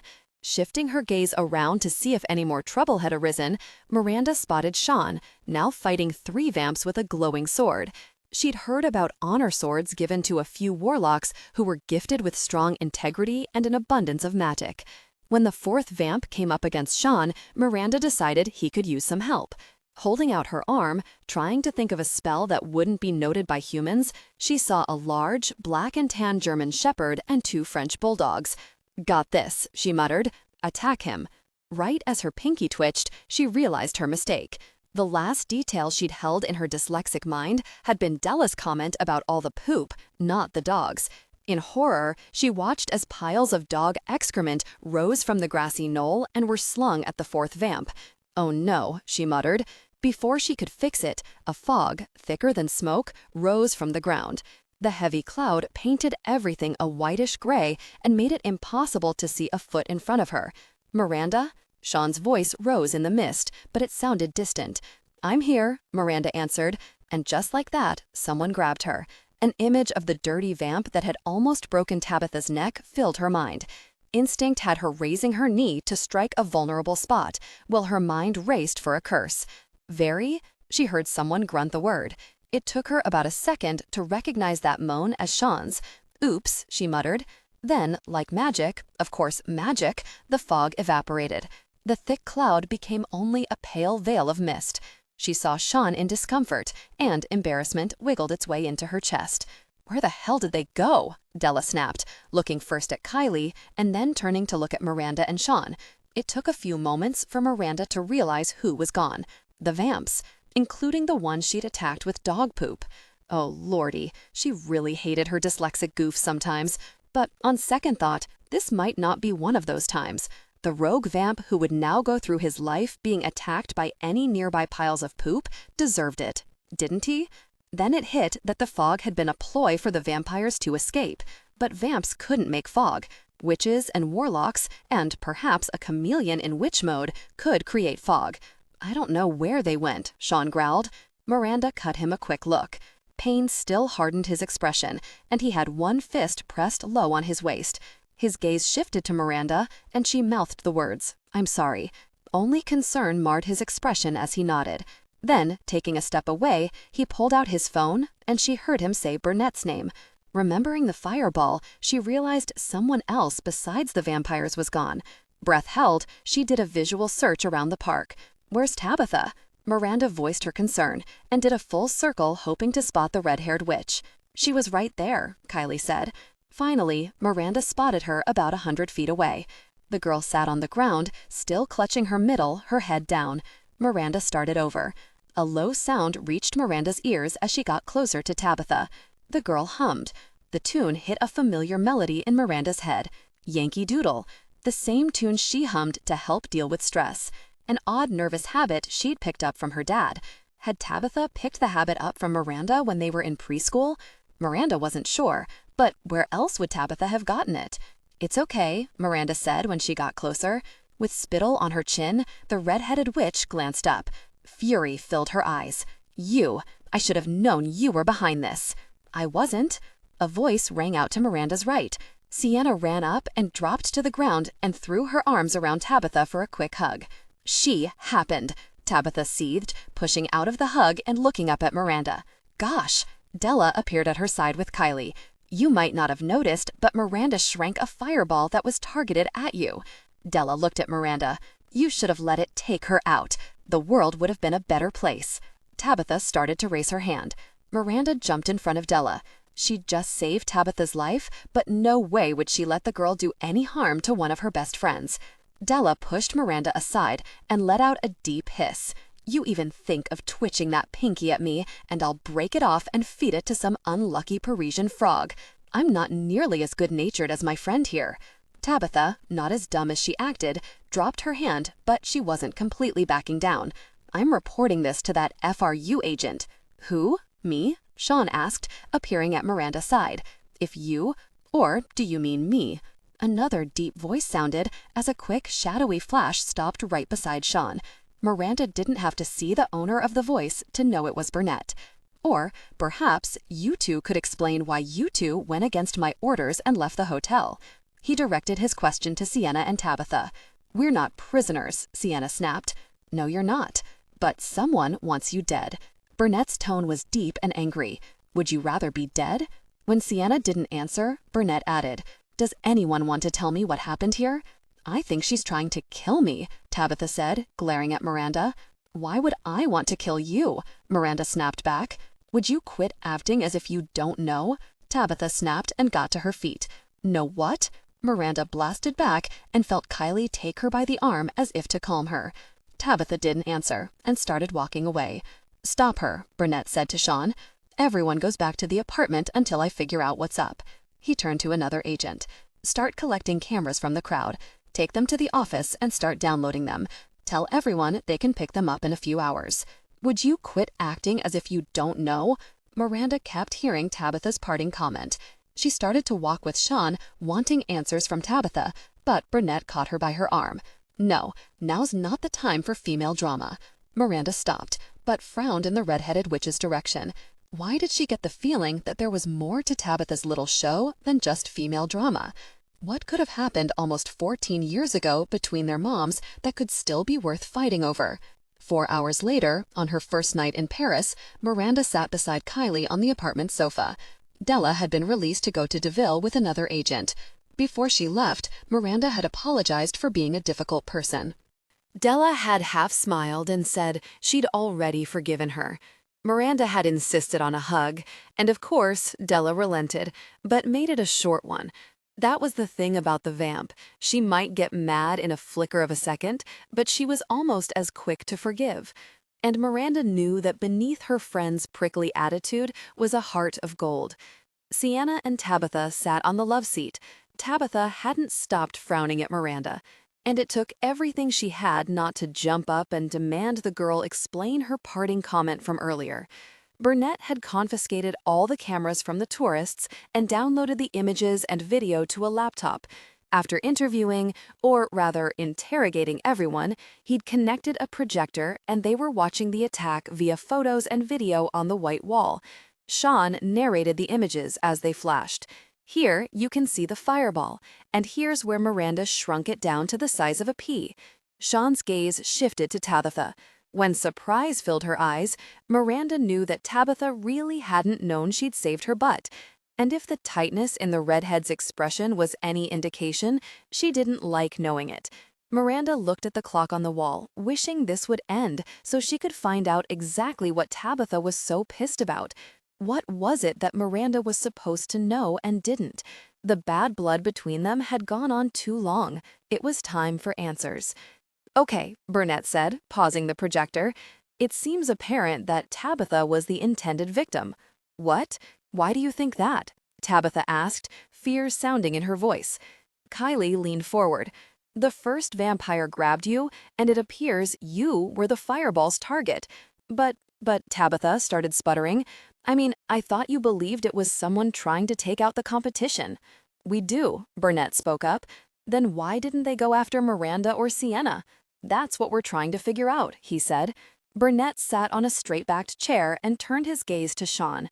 "Now, about the fireball stunt. Wood? Spell," Sienna interrupted. Burnett turned to look at the girl. His expression said he wasn't all that fond of her. "Excuse me?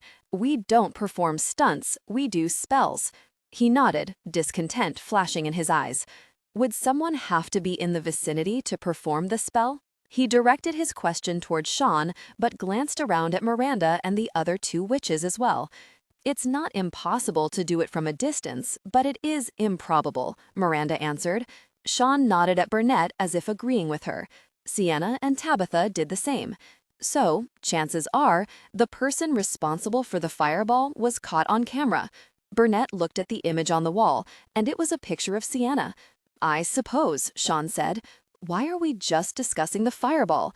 It was a vampire that almost broke Tabitha's neck," Sienna said, as if offended. He accused her kind. "I'm not forgetting," Burnett said, "but I'm pretty sure the vampires were hired help. The real villain is one of your own kind, perhaps even someone in the competition." "Wait," Sienna blurted out, "are you saying we are suspects?" Burnett looked at Sienna really hard, and the tilt to his head told Miranda he was about to question the girl and listen to her heartbeat for lies. Did Burnett suspect Sienna for being behind this? Miranda didn't know the witch well enough to make that call. "Does that disturb you?" Burnett asked. "Yes, it disturbs me," she said with sass. "Tabitha is my friend. I wouldn't hurt her." "Were you two together today?" "No," Sienna said. "I was meeting my parents for dinner when I saw the commotion." "So you didn't cause the commotion?" "Sienna wouldn't do that," Tabitha insisted. Sienna frowned. "But he has to hear that from me, don't you?" Burnett didn't pretend. "Yes." "No, I didn't try to kill Tabitha, and I resent that you think I did." Miranda tried to read Burnett to see if he caught the girl lying, but Burnett's expression didn't give anything away.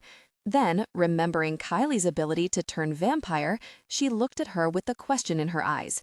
Kylie nodded, telling her that Sienna was telling the truth. Sienna's gaze shot to Miranda. "Why aren't you asking her questions? Is it because she goes to your school and you don't want one of your precious students to be guilty?" "I'm precious," Miranda said, sending the girl a fake smile. "Thank you for that compliment." Burnett let out a low growl. "It's true. My relationship with Miranda Kane prevents me from being suspicious of her. However, evidence guides me in the same direction." "What evidence?" Sienna asked. Burnett didn't appreciate being questioned, and his expression said so. Why would she have saved Tabitha if she was the one attempting to kill her? "Any more questions?" he asked in a clipped tone that demanded respect. Sienna didn't have a comeback. Neither did Miranda, but probably for different reasons. It felt good heart gooey, need a hug kind of good, knowing that Burnett believed in her. The temptation to jump up and embrace him hit hard. Embrace him like she would her dad whom she'd barely seen these last few months. It hit her then, hit her harder than it had earlier. She missed her dad. His work had always kept him on the road, but since she'd signed on full-time to Shadow Falls, it felt as if she barely saw him at all. Kylie, with her chameleon-shifting abilities, must have turned Fae because she seemed to read Miranda's mood, and she leaned over and whispered, "It's gonna be okay." Her shoulder lightly pressed against Miranda, and a sweet calm flowed from her touch. Yup, she was Fae, all right. Only a Fae's touch could ease a heartache. Burnett turned back to Sean. Play the last video. They all watched another video taken by a tourist who never knew his vacation images would be used in an investigation. This one, however, had a different angle and showed something the others hadn't: the poop attack. Miranda fell back into the leather cushions, wishing she could disappear. "What the really was that?" Burnett said and replayed it again. The camera caught the vamp being hit with 4 or 5 piles of excrement. "I never saw that," Sean said. "I was too busy fighting." "Me neither," Kylie added, and then she must have picked up on Miranda's emotion because she looked at her. Miranda nodded ever so slightly. Burnett looked at Miranda. She wanted so badly to lie, admitting she goobered a spell in front of Sean, not to mention Tabitha and Sienna, sucked, but her conscience wouldn't let her. "I saw Sean had his hands full, and I wanted to help." "By slinging gosh at the vampire?" Sienna asked. "It worked," Sean added, before Miranda started to explain her screw-up. His blue eyes shifted from Sienna to Miranda, and he smiled, tenderly, sweetly. "Thank you." "Oh, really?" As nuts as it sounded, it almost felt as if he knew she'd screwed up and was trying to save her from the embarrassment. Burnett ran a hand through his hair as if worried. "Did you cancel the spell?" "No, he was trying to kill us." Burnett chuckled. "Really, I guess he deserves it." He looked back down at the computer and projector. "Let's go through all of this again and look for anything else unusual. Remember, chances are the person who sent the fireball is somewhere on one of these cameras." Watching them all again brought on some flashes of memory for Miranda. When the show ended, she closed her eyes and let her own mental video play on the backs of her eyelids, and it brought on an insight. "You know who I saw there, and I haven't seen in any of the video or photos?" "Who?" Burnett and Sean asked at the same time. "The twins, Candy and Sandy. I saw them in the mix of the crowd." Burnett turned to Sean. "I thought you said they were at the hotel." "I spoke with Candy when we got back, and she said they hadn't left." Burnett looked back at Miranda. "Are you sure?" Miranda saw the images again in her mind. Then she refocused on Burnett. "Yeah, I'm positive." "You're accusing Sandy and Candy of doing this?" Tabitha asked, her tone jam-packed with sarcasm. "I didn't accuse them of anything. I said I saw them there. Well, I didn't see them." Sienna dropped back on the love seat and crossed her arms over her chest. A tiny smile appeared in her eyes, as if she got pleasure from disagreeing with Miranda. "Did you see them?" Sienna asked Tabitha. "No," Tabitha said, but with a lot less animosity. Who knew Sienna was a bigger difficult person than Tabitha? "You?" Sienna pointed the question to Kylie. "Did you see the twins?" "No, but I wasn't looking for them." Anger flashed in Kylie's eyes. But if Miranda says she saw them, she did. There was something deep and protective in her friend's voice. Sienna ignored it. Tabitha looked at Sean. "I suppose you were too busy admiring Miranda to have seen them." Sean's frown came on fast. "I was sent to watch out for her." "Like you don't have a thing for her?" Tabitha said. "I saw how you stared at her at the competition and how you fawned over her when she passed out. Even tonight, you're looking at her like she's a piece of candy and you're a diabetic." "My feelings for Miss Kane outside of this case are none of your business." His tone demanded her respect. "And I'm not candy," Miranda spit out without thinking. Then she wanted to shrink into the sofa cushions. Were Sean's feelings for her that noticeable? As crazy as it sounded, it made her both uncomfortable and happy. Then, in a twitch of a pinky, she realized she hadn't thought about Perry in the last few hours. Did that mean anything? Had she come all the way to Paris to finally accept his decision to give their relationship space? That sucked on so many levels. And that insight brought on a couple of even more contradicting emotions: relief and guilt.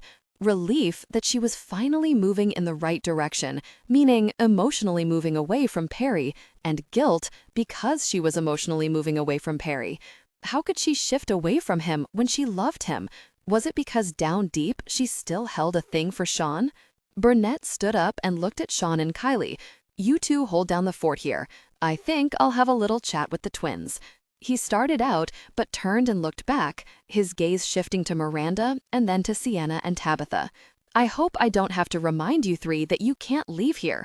We escaped this incident without having to ship anyone's body back to the US.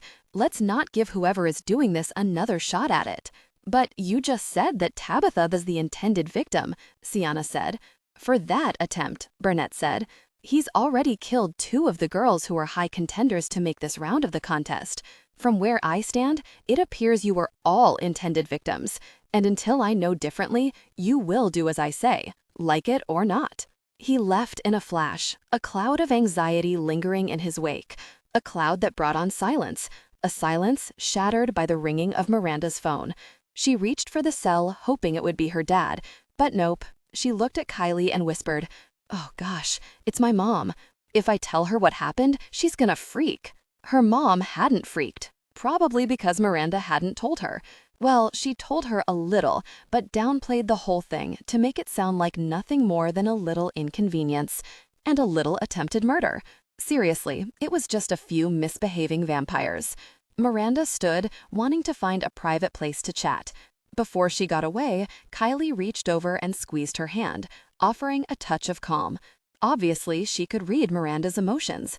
"Does Burnett know?" her mom asked as Miranda stepped into the small kitchen. The door swished closed behind her. "Yes, he's looking into it." Her "you just lied" alarm didn't completely go off.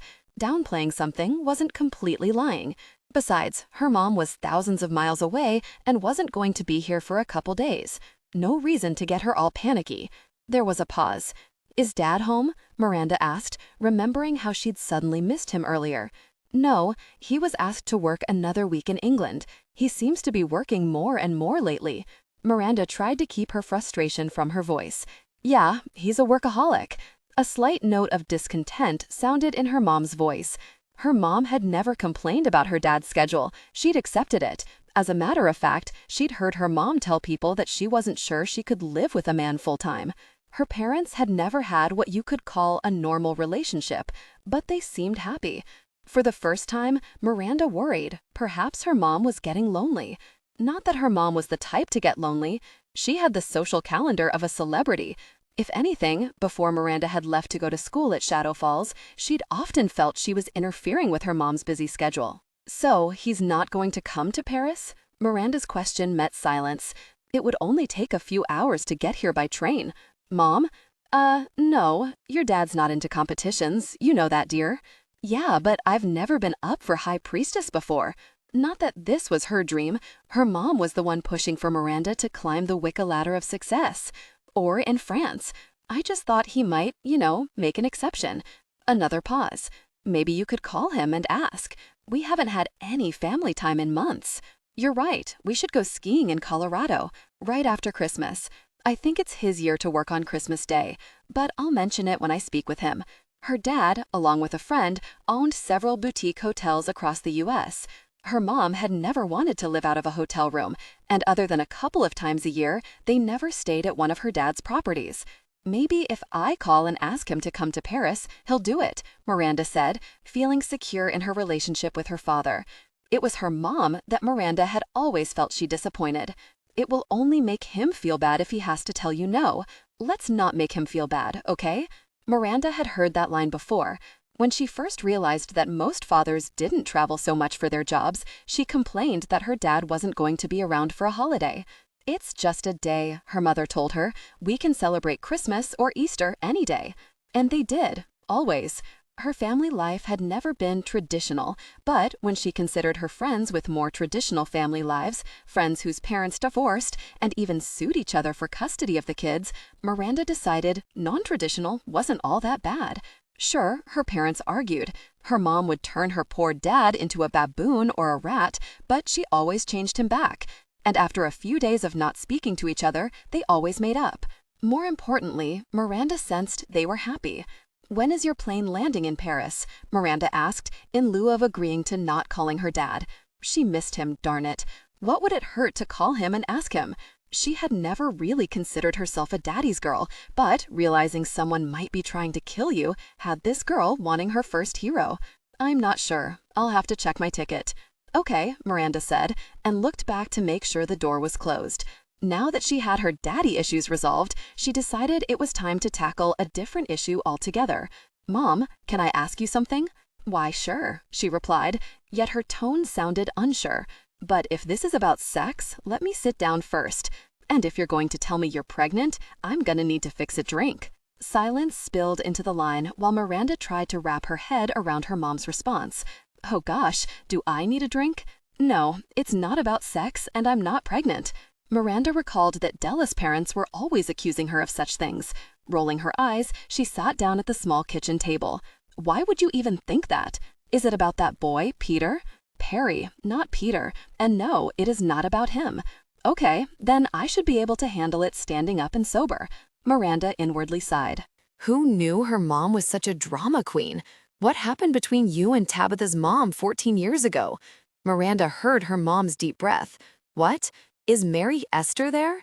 Miranda figured Mary Esther was Tabitha's mom, and it seemed odd that her mom would refer to her by her first name. No, so her little twit said something, huh? Ignore her. Ignore what? Mom, what happened? Why do I feel as if everyone knows something that I don't? All of a sudden, Miranda remembered what she had started to suspect. She and Tabitha shared the premonition gift. Gosh, did that mean? Miranda mentally pulled up a vision of Tabitha's mom. The woman had similar features to her mom and was about the same height and the same body shape. Mom, are you and Mary Esther related? Why would you ask that? Her mom's voice inched up to the panic stage. Because Tabitha and I share some talents that are mostly common in bloodlines. Tell me, is Mary Esther like my aunt or something? Is Tabitha my cousin? I can't talk about this now, her mom snapped and hung up. The kitchen door swung open behind Miranda. Still in a kind of shock, she looked back, half expecting it to be Tabitha. She was wrong. How bad was it? Kylie asked. It took Miranda a second to realize Kylie was referring to her telling her mom about the whole mess at the Eiffel Tower. Not too bad. I sugarcoated it. But Miranda paused to consider how to put this. But it sounds crazy, but I think Tabitha and I are cousins. I think our moms are sisters. Whoa, how did you find that out? I asked. Not that she admitted it, but remember, Tabitha and I share the gift of premonition. That usually runs in families. And when I was young, we ended up going to the same daycare. My mom and her mom had this big fight, and Tabitha got pulled from the school. Mom told me all the fuss was about the cookies. Cookies? Kylie asked and grinned. And you believed her? Hey, I was 3. Cookies were a big deal. Miranda stood up. I didn't see Tabitha again until Mom started forcing me to go to competitions. And right off the bat, she hated me. I couldn't figure it out. But just now, I realized how her mom and my mom are similar. About the same height, same body shape, hair color. I mean, it would make sense, right? I guess, Kylie said. Did your mom deny it? No, but she got all panicky and said she couldn't talk about it, then hung up. Has she ever mentioned a sister? No, she said she was an only child. And seeing that she's so into herself, I never doubted it. Miranda sighed. What about your grandparents? They died when I was really young. I barely remember them. Hey, do you think that's what Tabitha meant when she said for you to stop acting as if you didn't know? Yeah, that's what I think. You know what? Kylie said. Now that I consider it, you and Tabitha sort of look alike. I mean, she has red hair and blue eyes, but if you just compare facial features, you two could be sisters. Miranda nodded and looked at the door. Maybe it was time for her and Tabitha to have a talk. The talk didn't happen. By the time she left the kitchen, Sienna and Tabitha had locked themselves into one of the 3 bedrooms. Miranda had knocked. Sienna had answered. When Miranda said she wanted to talk to Tabitha, Sienna informed her that Tabitha was resting and didn't want to be disturbed. Now, 2 hours later, past midnight, Miranda lay in bed staring at the ceiling, listening to Kylie sleep, and trying not to listen to her own heartbreak. It broke over missing Perry, and over her confusion about what she felt for Sean. It broke over missing her dad. It broke over feeling as if her mother was keeping secrets. And, in a little way, it broke over knowing someone might be out to kill her. Funny how being on someone's hit list hurt less than the other issues. Maybe it was because Miranda really hadn't wrapped her head around it yet. Right then, Miranda heard footsteps outside her door. Was Della back? Throwing back the covers, Miranda tugged on her pink cotton nightshirt, reading the word princess written across the front. Giving it a glance, she decided it wasn't indecent and went and opened the door. No one was in the hall. but a light flashed from the kitchen doorway as if someone opened the refrigerator. She moved her socked feet down the wood floor to see who was raiding the fridge. As she inched past the door to another bedroom, the one where Tabitha and Sienna had taken refuge, she heard someone talking. She stopped, half considering knocking and insisting Tabitha come out and talk. But then she heard Sienna say, "Look, Mom, I can't do anything about it. That FRU agent says I have to stay here. Fine, call him and tell him you're picking me up, and I'll go." Was Tabitha asleep, or was she the one in the kitchen? Right before stepping into the doorway, she realized it might be Sean. Oh gosh, there was a good chance it was Sean. And considering the time, he could be, well, half naked. Did she want to have a late-night encounter with a partially clothed Sean? Her heart did a couple of somersaults. The answer was both a yes and a no. She considered turning around, but decided to just take a peek and make sure it wasn't Della or Tabitha before running. It had nothing to do with her trying to envision Sean half naked. She hesitated. If it was Della, the vamp, with her super hearing and sense of smell, would have already made some whiz-crack comment about Miranda trying to sneak up on her. So she ruled Della out. Moving her head past the doorframe, she peered inside. Not a half-naked Sean. Not that she could see the face. Yet, the person who had their head buried in the fridge wore a light blue nightgown. Not Sean. The person stood up, and red hair swung down her back. It was time for her and Tabitha to have that talk. "Hey," Miranda stepped into the room. Tabitha, obviously startled, yelped, swung around, and hurled a condiment bottle at her. Miranda ducked. The bottle whizzed over her head and smacked against something. She turned around. The bottle had landed on a half-naked Sean, a very nice-looking half-naked Sean, wearing only a pair of boxers. He held a bottle in his hand. Across his bare and gorgeous chest was a spray of red goo. Ketchup. "Sorry," Tabitha offered, and then let out a sudden snicker. She startled me." She pressed a hand over her lips. Miranda couldn't help it. She chuckled as well. Sean glanced down at his chest, moved into the kitchen a few steps, and placed the opened bottle on the table. He looked up, and his blue eyes settled on Miranda. His warm gaze swept down and up her body. Hadn't she deemed this nightshirt decent? Why did she suddenly feel half naked herself? "I'm glad I could entertain you two," he said, and walked out. Miranda watched him leave, noting he looked as good going as he did coming. Then she wanted to cover her eyes, thinking she shouldn't have noticed. "It's nothing," Sean's voice echoed from the hall. "Just ketchup." Footsteps continued, 2 sets, one leading away and one coming closer. Kylie appeared in the doorframe. "Everything okay?" "Yeah," Miranda said. "I surprised Tabitha, and she threw a bottle of ketchup. It hit Sean." "Oh." Kylie leaned back on her heels and looked down the hall as if watching Sean go. When she turned back, a smile was on her lips. Did he get mad? Just a little annoyed. Miranda grinned. Then she tilted her head to the side, cutting her eyes at Tabitha, hoping Kylie would understand that she wanted to talk to the redhead. Kylie must have gotten the message. "Okay, I'll go back to bed." She walked away, leaving Miranda and Tabitha alone. Miranda turned and faced Tabitha. Her hair hung loose, and without any makeup, she looked younger and familiar. Suddenly, Miranda could see what Kylie had mentioned earlier. She and Tabitha did sort of look alike. Were they cousins? If so, how sad was it that they'd been kept apart all this time? And for what? An argument between sisters? Tension seemed to rise from the tile floor and crowd the room. "Why did you do it?" Tabitha asked. "Do what?" Miranda shifted on her feet. "Save my life." "Why?" Miranda considered the question and then shrugged. "It wasn't as if I thought about it. I saw the fireball and just did it." "Are you sorry you did it?" Tabitha asked.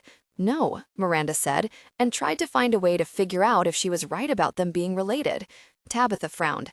"Then you are a better person than I am, because I don't know if I'd have done it for you." "Nice to know," Miranda replied, trying not to be too offended, but how could she not?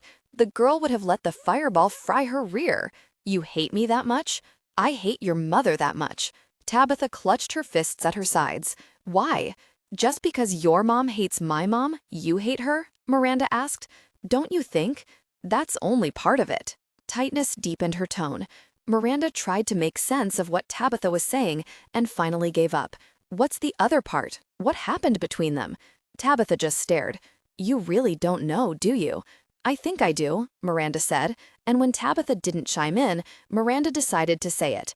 It's apparent that we share talents, so that would make us blood. Tabitha nodded, slowly, her expression one of pain as if admitting it hurt. Sucks, doesn't it? Miranda rolled her eyes. The girl could just kiss her grits. Miranda wasn't all that crazy about being related to her either. So, our mothers, they were sisters, right? Miranda asked.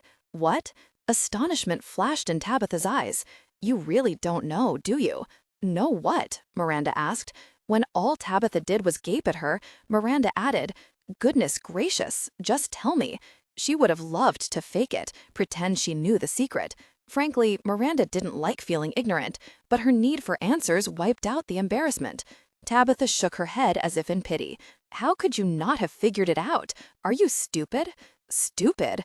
Oh, Miranda did not like that word. Well, Miss Smarty Pants, why don't you just fill me in? Miranda seethed. She cupped her hands at her sides to keep from wiggling her pinky at the girl to give her pimples. They aren't sisters. We are. Miranda's breath caught. She remembered what Kylie had said. Now that I consider it, you and Tabitha sort of look alike. I mean, she has red hair and blue eyes, but if you just compare facial features, you two could be sisters. Her mind started spinning. How could that be possible? Your difficult mother was intimate with my dad. That's how. My mom's not. Please, figure it out. Or do you struggle with math too? I'm 5 months older than you. Whoa, stop. Miranda held up her hand, her pinky itching to send some nasty spell Tabitha's way. First, my mother's not a difficult person, and second, she didn't have a second. Yes, she did. My parents have been married since... They aren't married. He's married to my mom. She was pregnant with me when your mom threw herself at my dad. No, Miranda said, realizing how stupid this all was.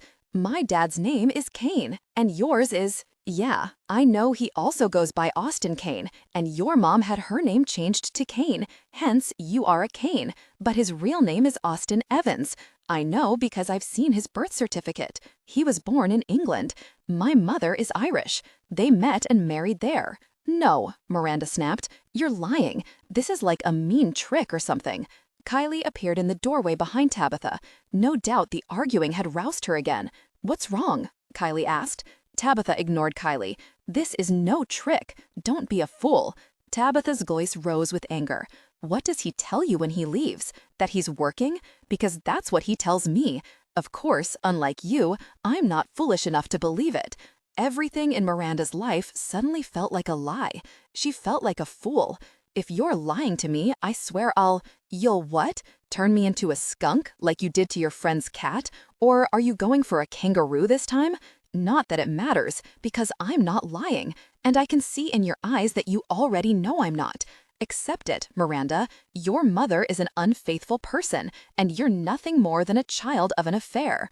Fury rose through Miranda. She clutched her fists. She wanted nothing more to twitch her pinky and turn the twit into something nasty, something worse than a skunk. And she would have, if there wasn't doubt eating away at her heart. As much as she hated to admit it, there was truth in this witch's words. You don't know if it's true, Kylie said, as she followed Miranda back to the bedroom a few minutes after Tabitha took off to hers. It could just be a lie. Do you think so? Miranda wanted to believe it, wanted it so badly that her heart trembled. But gosh, it made sense. Her dad's work schedule, her mom hating Tabitha's mom. It had never been about cookies. Did that mean... No, she couldn't believe the part about her mom being an unfaithful person. She could not believe her mom would be happy being the other woman. Then again, there was the fact that Tabitha was 5 months older than Miranda. Oh gosh, maybe my mom is an unfaithful person. Tears stung her eyes. She snatched her phone from the bedside table. I'm gonna find out. She went to contacts. Found the word Daddy. Her finger hovered right over the word. Those tears that had stung her sinuses now filled her eyes, and she felt the warm drops roll down her cheeks. How could he have lied to her all this time? How could her mom accept his lies? How could Miranda love the man and know so little about him? How do I ask him? She looked up at Kylie, blinking away the blurry wetness. I don't know. Just ask. And say what? Hey, Dad, do you have another family you haven't told me about? Kylie, sensing her emotion, dropped down beside her and hugged her tight. It's going to be okay. No, it's not, Miranda said, even as the calm emotion flowed from her friend's touch, but it wasn't enough to stop the knot of pain throbbing inside her. Tabitha's right. I'm a fool not to have figured this out. He's only home a couple of weeks a month. Look, I know how you feel. It's hard to realize that our parents aren't the people we grew up thinking they are. I learned my dad was really just my stepdad, and he was having an affair with his intern who was only a few years older than me. My mom had been lying to me about who my dad was and keeping me from my real grandparents. But believe me when I tell you that while it hurts realizing they aren't the perfect people we want them to be, it doesn't mean they don't love you. If anything, learning the truth has helped my relationship with both my mom and my stepdad. Miranda wiped her eyes. Having an affair is one thing, but having another family is... How can that ever be okay? If what Tabitha says is true, I didn't even know my own father's real name. A moan left her lips. Even to her own ears it sounded pathetic, but she couldn't help it. She felt pathetic. Glancing down at her phone, she touched the word Daddy. Do you want me to leave? Kylie stood up. I don't care, Miranda said. I'll tell you everything anyway. She always did. She and Della were her sounding boards. Sometimes she didn't even know how she felt about things until she talked to them. She put the phone to her ear and held her breath waiting for the phone to ring. Her heart started to race with the first ring. She looked up at her friend. Gosh, what am I going to say to him? Kylie simply made a face as if to say she didn't have an answer. Maybe you aren't ready to talk to him yet. As tempting as it was to hang up, Miranda didn't. Turned out she didn't have to. On the fifth ring, the call went to her dad's voicemail. A big wave of relief washed over her. Kylie was right. She wasn't ready to tackle this. Not with her dad, at least. But there was one parent she was accustomed to arguing with. One that was possibly a homewrecker. She hung up and immediately started to call her mom, but then quickly changed her mind. Tossing her cell down on the bed, she reached for a pillow to hug. As crazy as it was, her first thought was that she wanted Perry. To have him hold her, to hear him tell her it would be okay. His touch, his tenderness, his kisses, they always made her feel okay. Even more than Kylie and Della, Perry had felt like her soulmate. Now her soulmate was gone and he hadn't even bothered to call her, hadn't even come to see her, and she was here in Paris. Rolling onto her side, she looked up at Kylie, who stared down at her with empathy. I used to think I was the lucky one, Miranda said. Your home life was crazy, and then Della's dad being accused of murder. Sure, my mom can be a difficult person about me not being high priestess material, but I thought at least I didn't have the crazy kind of problems you two did. Now I realize I'm not the lucky one.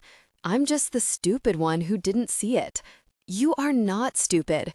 Kylie dropped back down on the bed. You trusted them. Trusting people you love doesn't make you stupid. I know because I trusted my parents all those years and they were hiding stuff too. Miranda closed her eyes, hoping to hide the tears she felt forming. I trusted Perry too.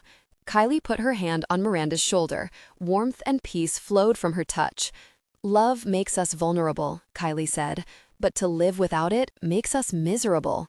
I'm miserable now, Miranda said. I know, but it will pass, I promise. Miranda just lay there with her eyes closed, her arms wrapped so tightly around a pillow that even it longed to breathe. As a few more tears slipped from her closed eyes, she craved the numbness of sleep. Miranda found some reprieve with slumber, but only for a bit, when something caused a big shift in her mattress. Shooting up, thoughts of rogue vampires chasing away the calm of sleep, she saw a figure sitting on the end of her bed and knew she was only partially right. Vampire? Yes. Rogue? No. Hey, Della said, and Miranda spotted a look of defeat in her eyes. You're back, Kylie said, sounding sleepy and leaning up on her elbow. Did you find your uncle? Miranda asked. No, Della said, a frown pulling her lips. It appears he had come and gone by the time I arrived. But you want to know something crazy?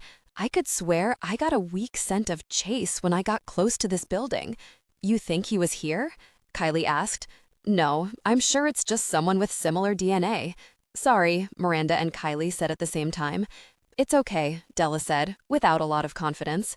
I'm not giving up. I can't. But enough about me. Let's talk about you. Della tilted her head to the side and studied Miranda. You look upset. Is everything okay?" Knowing that lying to a vampire was useless, Miranda shook her head and tears formed in her eyes. "No, it's not okay. My daddy has another family. Tabitha is my half-sister." "No, gosh," Della said. "Wait, Tabitha, is she the horse crap difficult person?" Della asked. Miranda nodded. "My whole life is a lie." "Wow, that does suck." Della made an odd face and glanced at Kylie and then back to Miranda. "Yikes, this might not be a good time, but I found something else while I was away." "What?" Miranda asked, hoping she sounded more interested than she felt. Down deep, all she wanted was to go back to sleep. Della's gaze shifted back to Miranda, a huge pterodactyl with bright blue eyes. Miranda's breath caught. You saw Perry?" Della nodded. "Yep." Tears prickled Miranda's eyes. "Did he even ask about me?" Wait, she threw up her hands as if to block any words. "Don't answer that. I don't care." She pulled her knees to her chest. "To me, he doesn't exist anymore. He's a non-issue. Not important. Doesn't matter. Actually, it does matter. You see, we have a little problem." Della frowned. "And it's not exactly little. It's about 6 feet tall and weighs in at—" "What?" Miranda asked. "I'm too tired to handle riddles. Just tell me." "Alrighty, it's Perry. He kind of followed me here." "Kind of?" Miranda asked. "Okay, he followed me. He's here?" Miranda jumped up and stood on the bed. "Here? Now?" "Yep." Della glanced up at Miranda, who was bouncing up and down on the mattress in excitement. "In the living room. He wants to see you. He's been away a few days and didn't know you were here. Do you want me to chase him off? I'll probably have to hurt him because he was pretty adamant about seeing you. But for you, I'll do it." "No." Her mind spun. "I need clothes." She jumped off the bed and yanked open her suitcase, which was on top of the dresser. She tossed clothes over her shoulder, looking for her perfect blouse and jeans, the ones she knew Perry liked, the ones she packed especially to wear when she saw him. Her heart thumped with excitement. Her skin felt super sensitive. After almost 4 weeks, she was finally going to see him. As crazy as it seemed, she recalled the game of killing the blue-eyed shapeshifter. Then she remembered that, in the end, that shapeshifter lived, but had killed her, stabbed her right in the heart. Like it or not, she knew Perry still had that power to hurt her. As Miranda stepped out of the bedroom, she heard voices.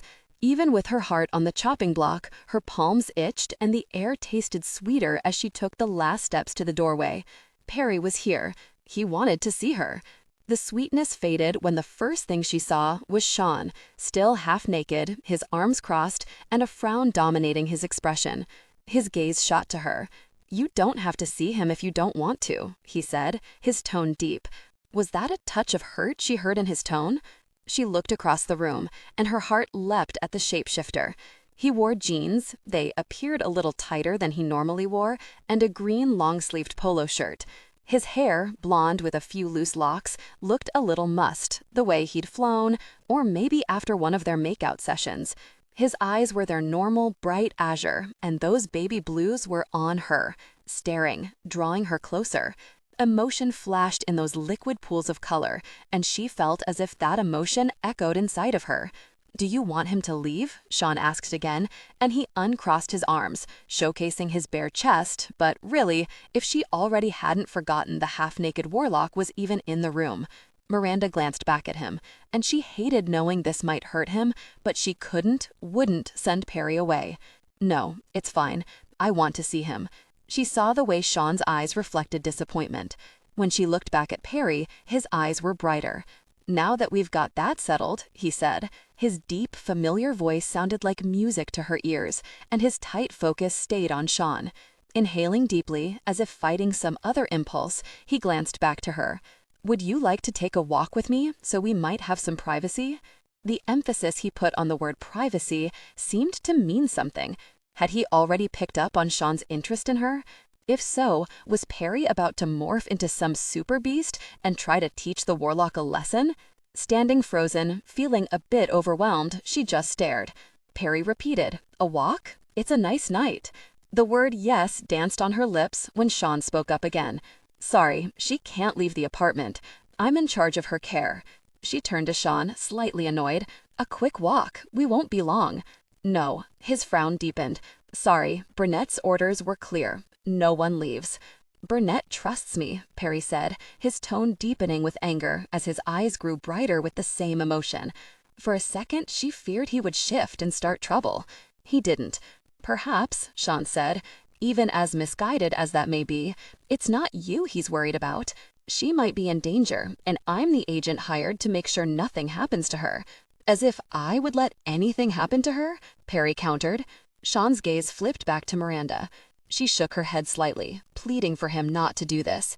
He seemed to understand, because she saw his wide chest expand as if taking in a pound of oxygen. You can have the privacy of the living room. He turned and walked back into the hall leading to the third bedroom. She watched Sean go, feeling his unhappiness, before turning back to Perry. The shapeshifter's gaze was on her, but brighter anger always did that to him. They stared at each other for several minutes. Emotions ran through her chest like wild horses. She'd missed him so very much. She loved him. She was so angry at him. How could he put her through all this? As that hurt swelled up in her heart, it bumped into the other recent painful realization about her dad. Hey, Perry said. Hey, she repeated, and took a few steps closer. But it wasn't as close as she wanted. She wanted his arms around her, his lips against hers. She wanted him to make everything that hurt inside her go away. He could do that. He had in the past. But never had that hurt been caused by him. His gaze shifted to the door where Sean had disappeared. So what? She asked, not wanting to explain anything about Sean, not even sure she should. There really wasn't anything to explain. You look nice. His voice softened. And then she softened too. She nodded and took another step closer. Your hair, you decided not to streak it anymore. You don't like it? She asked. He studied her. I like you. I don't care what color your hair is. He took the next few steps, closing the distance between them. His scent, like fresh outdoor air, filled her senses, and she took a deep breath, greedy for more. Her hands ached to reach for him, but her pride made that move difficult. Mentally, emotionally, she'd been reaching for him for 4 weeks. He'd pushed her away. He hadn't even called her. Slowly, he lifted a hand and brushed a strand of hair from her cheek. His touch sent a powerful bolt of emotion to her chest. It took everything she had not to fall against him. I've missed you so very much, he said. Me too. Really? She asked. Normally, I think you call people when you miss them. She wasn't sure where she got the backbone to say that, but suddenly she realized she deserved to know. He lowered his hand and head. For several beats of silence, he stared at the floor and didn't move. Finally, he lifted his gaze again. I was afraid. Of what? That if I talked to you, I would have said, screw the school and come running back to you. Back to the girl you broke up with? That seems odd. Her sinuses stung and she felt tears forming. Don't you get it, Miranda? I broke up with you because I wasn't sure that I could ever control my power, and if I couldn't, then I'd never be able to live a normal life, not in the human world. And I know your plans for your life. You've told me them 100 times. A sad shade of blue touched his eyes. Those plans don't include hiding, or hiding a husband. I wouldn't fit in your world. I'd hold you back. You deserve to have what you want. Says who? Who decides what I deserve? I thought that was my decision? A few tears fell. Do you want to know something? I never thought I deserved better than you. Not until you broke my heart. Do you know how miserable I've been waiting on you to call? I took up killing shapeshifters. His eyes widened. A game? She said, rolling her eyes. But I don't even like games, especially killing games. He nodded, then glanced down again. I'm sorry. Maybe breaking up was wrong. But maybe, she said, seething. How could he stand here and not see how hurt she'd been? How could he feel any justification in what he'd done? Was this what she was going to get from her dad too? Some lame excuse for screwing up and hurting others? Oh, I can't believe you. For the first time, she understood her mom's inability to resist turning her dad into a baboon when he infuriated her. Her pinky begged to be used, and she gripped her hands to hold back the temptation. Perry stood there, looking too good, looking sad and frustrated at the same time. Is this your way of trying to tell me that this is exactly what it looks like? This? What? She asked. This. Him. Perry waved toward the hall where Sean had disappeared. Mr. I'm too sexy for my shirt guy? His remark pushed several emotions back, and anger took the lead. What do you think it is? She asked. His frown deepened. I can tell when a guy is interested in a girl. I'm surprised, because you totally suck at telling when a girl is interested in a guy. What? Are you saying you're not interested in him, or that you are? I'm saying you suck at knowing. You sure as heck didn't realize how I felt about you when you broke it off and broke my heart. If you did, you wouldn't have done it, wouldn't have hurt me like this. He took a step closer, his eyes stared right into hers, and her heart clutched. I didn't mean to hurt you. Well, you did. He tucked his hands into his jeans and took another step, so close that when she glanced up, all she could see was his face. He lowered his hand just an inch, and his forehead touched the top of hers. Now she could only see his lips. So close. Crazy how many nerve endings one could feel from a casual touch of foreheads. I'm sorry. His head shifted. His nose brushed against hers. His lips came to the edge of her mouth, brushing her cheek ever so lightly, a whisper away from her mouth. I missed you so very much. Her heart thumped in her chest so loud she was certain he could hear it. She wanted his mouth on hers so badly, but should she? Should she even want it after he'd put her through hell? Did this wanting mean she forgave him? Yes, a little, maybe. Oh hell, she wasn't even sure. I'm coming home in a couple of weeks. His words came so low and so close to her lips, she felt the intensity of his presence. She'd missed his kisses, his warm presence. Her knees felt weak. She wanted him close. So attentive to his mouth and the desires running through her, it took her a second to hear the words he'd said. Her breath caught. You are? You're coming home? He nodded, and each slight shift of his head brought his lips to her cheek. The nearness made her dizzy. Recalling why he'd come here, why he broke up with her, she cut her eyes up at him. So, did they help you? Have I turned into a lion and mauled the guy in the next room yet? A touch of mirth sparked in his eyes. No, she said, and while she got his humor, she realized the old Perry might have done just that. He had a hard time dealing with emotions. Do you know how much I want to maul him? He asked. Probably as much as I wanted to kick your butt for breaking up with me. She got a little more resolved then. As badly as she wanted to wrap her arms around him and tell him everything was okay, she didn't. It wasn't okay. You couldn't hurt someone like that and just expect them to forgive you. Well, not immediately. Time. Maybe. In time. Do you still love me? He asked. The side of his face pressed against her temple. She considered how to answer that. I do. She couldn't lie. But I'm still hurt. And all that hurt is mixed with the love, and I'm confused. Then, I guess I have some making up to do when I get back. She nodded and let herself feel his closeness. It felt wonderful, too wonderful, and she felt too weak to fight it off. You should. I'm tired. And tomorrow I'm going to be there tomorrow at your competition. Tomorrow is just the practice. The real competition is on Wednesday, but it's not open to the public.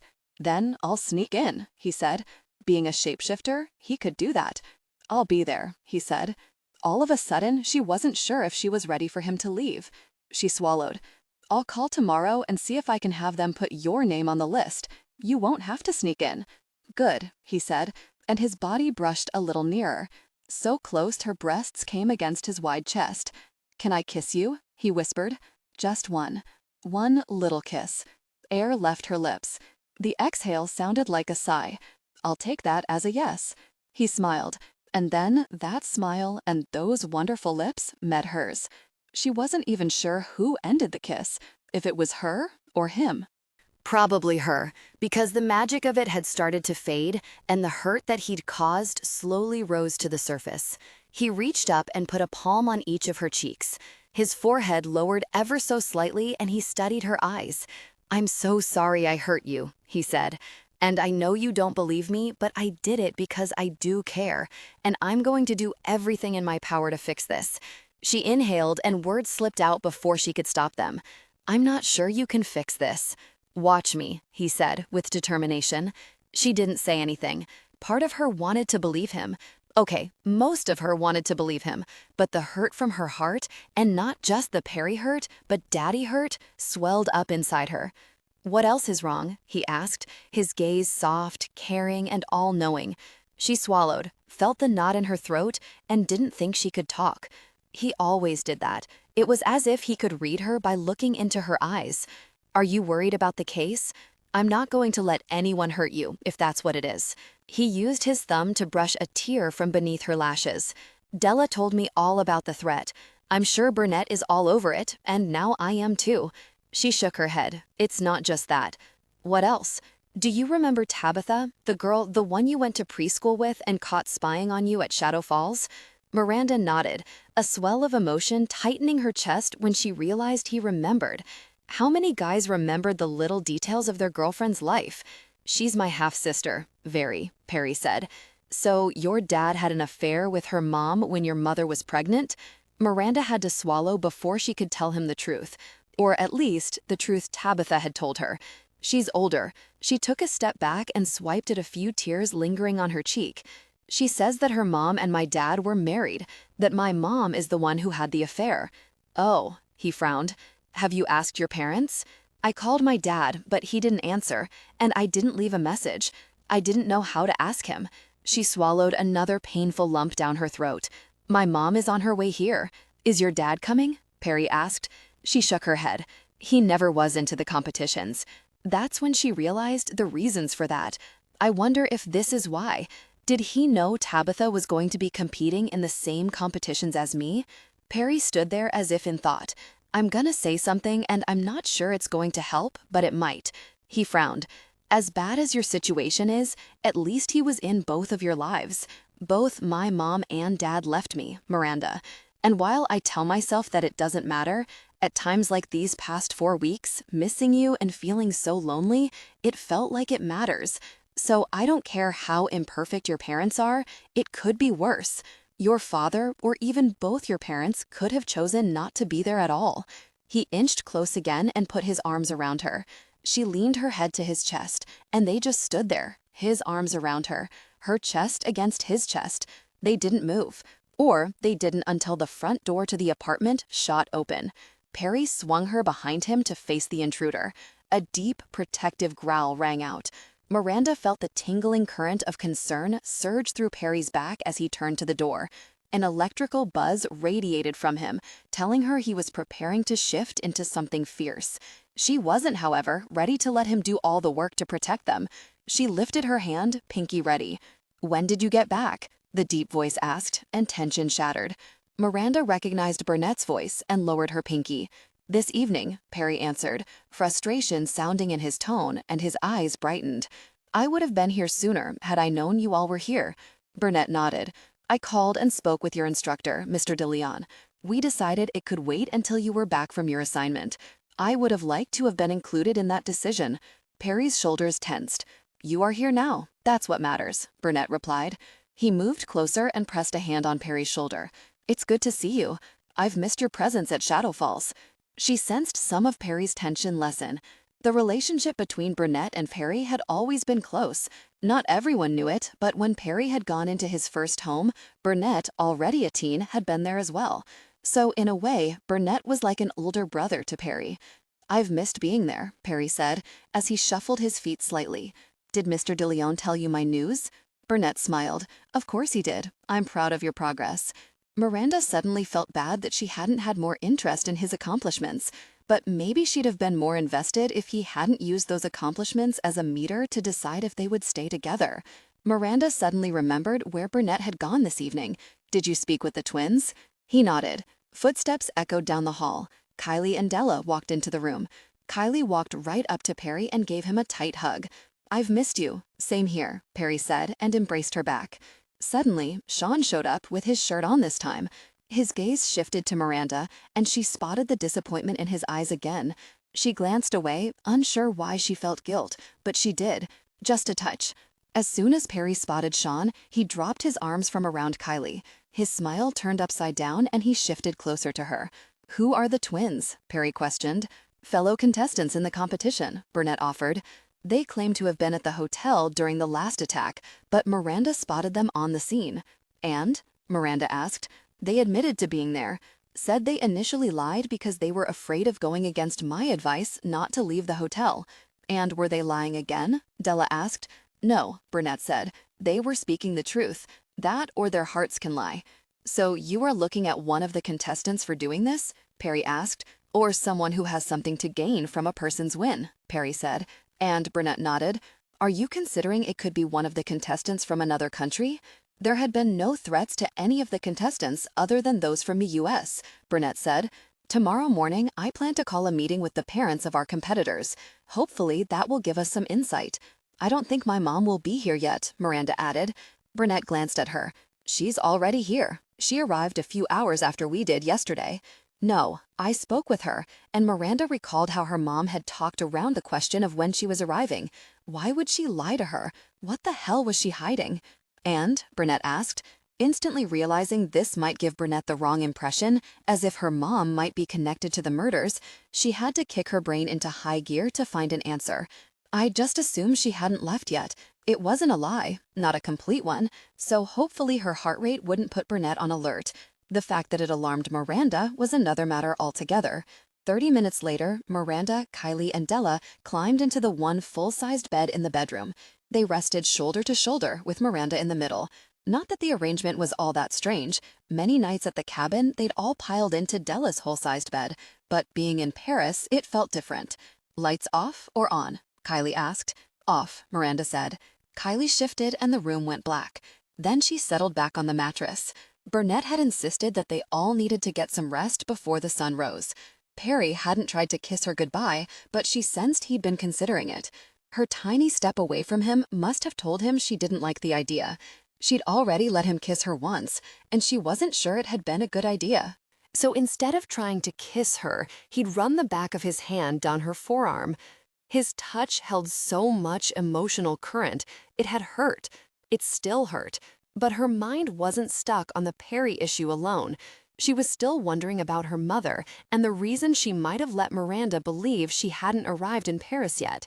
It had to be about Tabitha and her mom, didn't it? Miranda closed her eyes. Thinking of her mom as a slut, the other woman, was only slightly better than thinking of her as a murderer. Didn't her mom have more pride than that? "Do you not want to talk about it?" Kylie asked.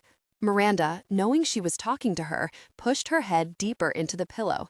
"About what?" "Please," Della snapped. "You are so cram-packed with mess it's oozing out your ears, and I'm so close to you it's grossing me out. Just spill it, witch." Emotion tightened Miranda's throat, and she turned her head slightly to stare through the dark room at the crude vamp. "Spill what?" "Two things," Della said. "Why did you lie to Burnett? And what happened with you and Mr. Perry?" Miranda's breath caught. Did it come off as a lie? Kylie shifted again, and the light came on. "Not exactly.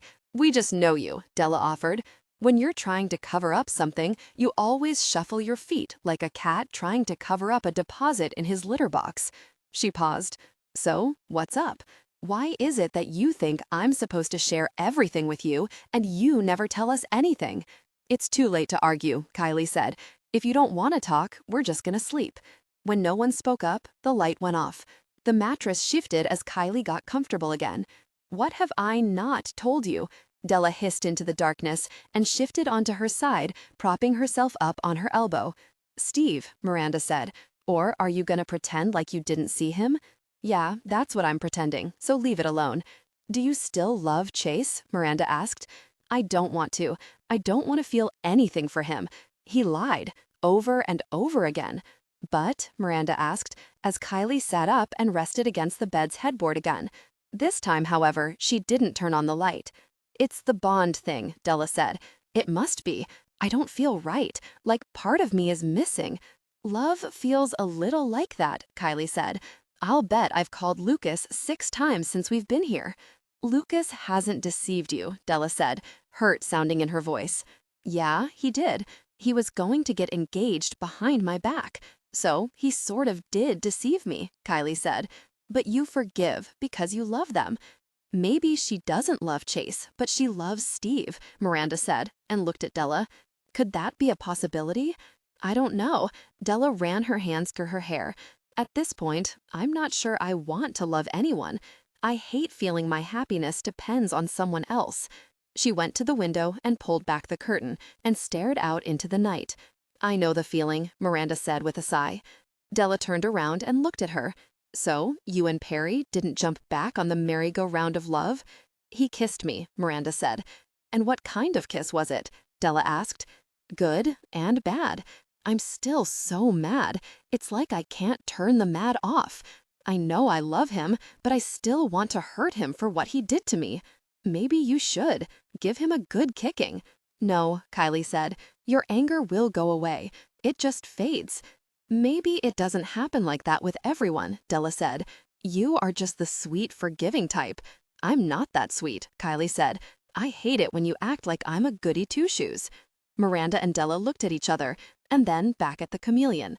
When the shoe fits, Miranda said, and offered Kylie a sympathetic smile. But we wouldn't change you if we could.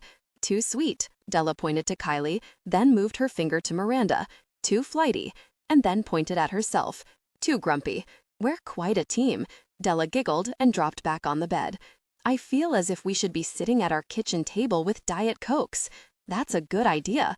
Miranda zapped them 3 Cokes. They all leaned back on the bed's headboard, and the sound of the 3 cans being popped open sounded in the dark room. So, what's up with your mom? Kylie asked Miranda. I don't know. She didn't tell me she was here. She sorta let me believe she wasn't. And there has to be a reason. What reason? Della asked. I don't know. I just sugarcoated my answer to Burnett because I didn't want him to think she had anything to do with the murders. Della shook her head and sipped from her can. Your mom's a difficult person, but I don't think she'd kill anyone, any more than I think my dad would. Della downed a big sip of soda. Thank you, Miranda said, except for the difficult person part. She frowned. It probably has to do with Tabitha and her mom. Maybe they met somewhere to hash it out? That would be fun to watch, Della said. No, it wouldn't, Kylie said, and shot Della a warning look. Then her gaze went back to Miranda. Why don't you try to call her? I think I made to see her in person. Miranda let her gaze shift to the window. Is that the sun rising? She asked. Tell me it's not morning yet. It's not morning yet, Della said. See, I like you enough to lie to you. Miranda rolled her eyes. What time do you have to be at practice? Kylie asked. Noon. She moaned and leaned back on the headboard, exhausted. Then why don't we try to sleep? You're gonna need it. You have to win and become a high priestess. Yeah, she said, and handed Kylie her Coke to put on the bedside table. Then she wiggled her body until she slid down on the mattress. Don't you want to win? Kylie asked. Both her friends sat up, looking down at her. I didn't think I did, but now, yes, I want to win. She admitted something, not only to them, but to herself. I want to win so bad, I can taste it. I never wanted to say it because I didn't think it was possible. But now, what? Della asked. The Perry thing, and now this whole Tabitha thing. Both of them hurt, and it's stealing away my joy. Maybe it's not as bad as you think, Kylie said. Tabitha could be wrong about things. You won't know until you talk with your parents. Yeah, Miranda said, but in her heart, she knew it was true. She just didn't know how she was ever going to forgive her parents for all the lies. She closed her eyes and then opened them and glanced from Kylie to Della. I love you. You two are like sisters I never... Gosh, she hit her fists on the mattress. What? Kylie asked. Tabitha's my sister. My sister is sleeping in the next room over. Della stared at her, and her brows tightened. You knew that already? Della glanced at Kylie. Is she losing it? No, I'm not losing it, Miranda snapped in a sleepy voice. It just hadn't sunk in all the way. I mean, all my life I begged my mom and dad to make me a sister. Sometimes I felt alone, and I didn't even have to be alone because I already had a sister. Miranda paused. And she hates me. If it makes you feel better, sometimes my sister hates me. Della shifted farther down on the mattress. Her shoulder met Miranda's. I guess. Miranda let her eyes close and waited for sleep. The last thought whispering across her worried mind was the kiss, the soft and painful kiss she'd gotten from Perry. And then another kiss entered her brain, the kiss she'd gotten years ago at a masquerade party. I'm so messed up, guys. Voices. Miranda heard them and pulled the pillow over her head. Sunshine still snuck in the tiny slits of her closed eyes. Her mind raced to orient her. She wasn't at her cabin. She remembered. Paris. Perry. Rogue vampires. Lying parents. A sister. A practice competition? Ugh. She buried her head deeper into the pillow. She heard the bedroom door swish open. Miranda? She expected to hear Kylie or Della urging her to wake up. The last person's voice she expected to hear was... She tossed the pillow off her head and sat up. Her gaze met his blue eyes, and emotion tightened her gut. She hadn't been ready to speak to him on the phone last night. She certainly didn't feel up to a face-to-face with him, but it looked as if she didn't have a choice. Daddy? Miranda's chest filled with pain. She had to swallow, twice, to keep the tears from climbing up her throat. What are you doing here? She looked up at him, seeing him differently for the first time, seeing him as someone else's dad. It hit then. Tabitha had gotten more from her father than she had. Her half-sister inherited his red hair and his blue eyes, while Miranda was stuck with hazel eyes and blonde hair with only red highlights. I thought you didn't do competitions. The words came out with sarcasm and a ton of hurt. He was her daddy. She didn't want to share him, but she had been sharing him.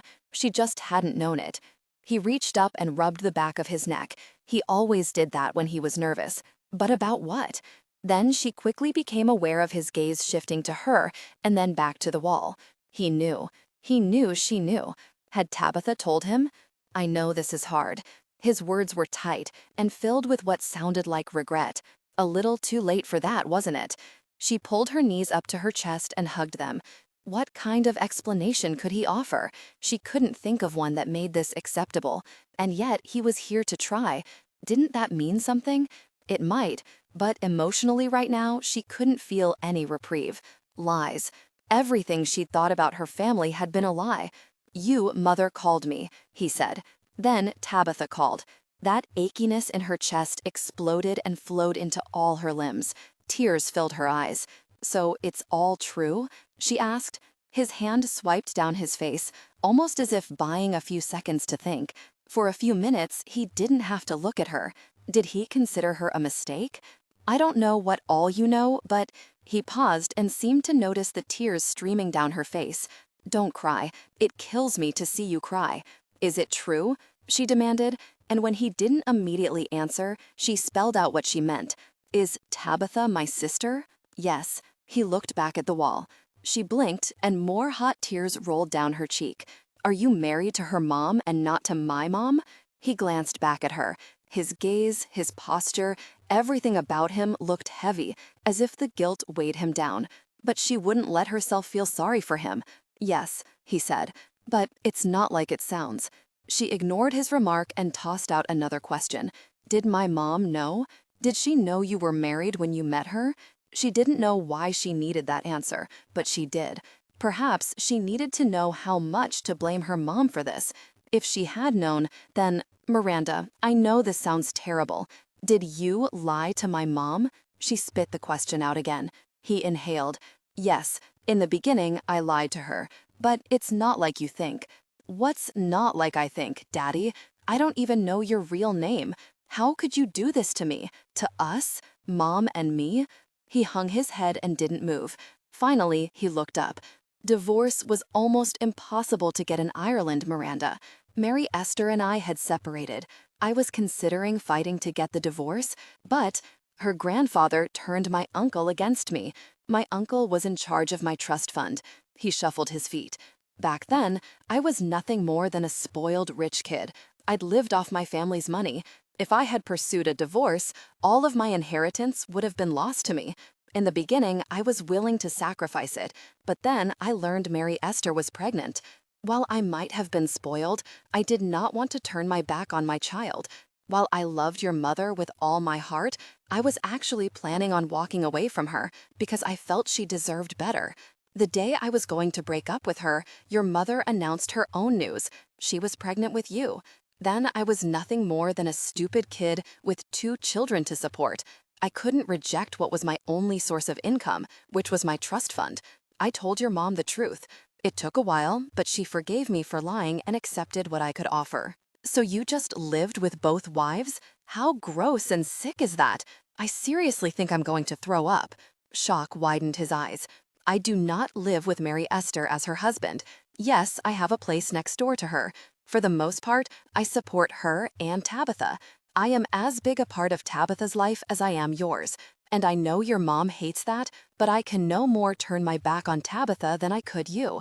Mary Esther was a mistake, but Tabitha is still my child. And what am I? The question sat on the tip of her tongue, but she couldn't ask it. A bastard child? I love your mother, Miranda. I know this life has not been easy for her, and I regret that.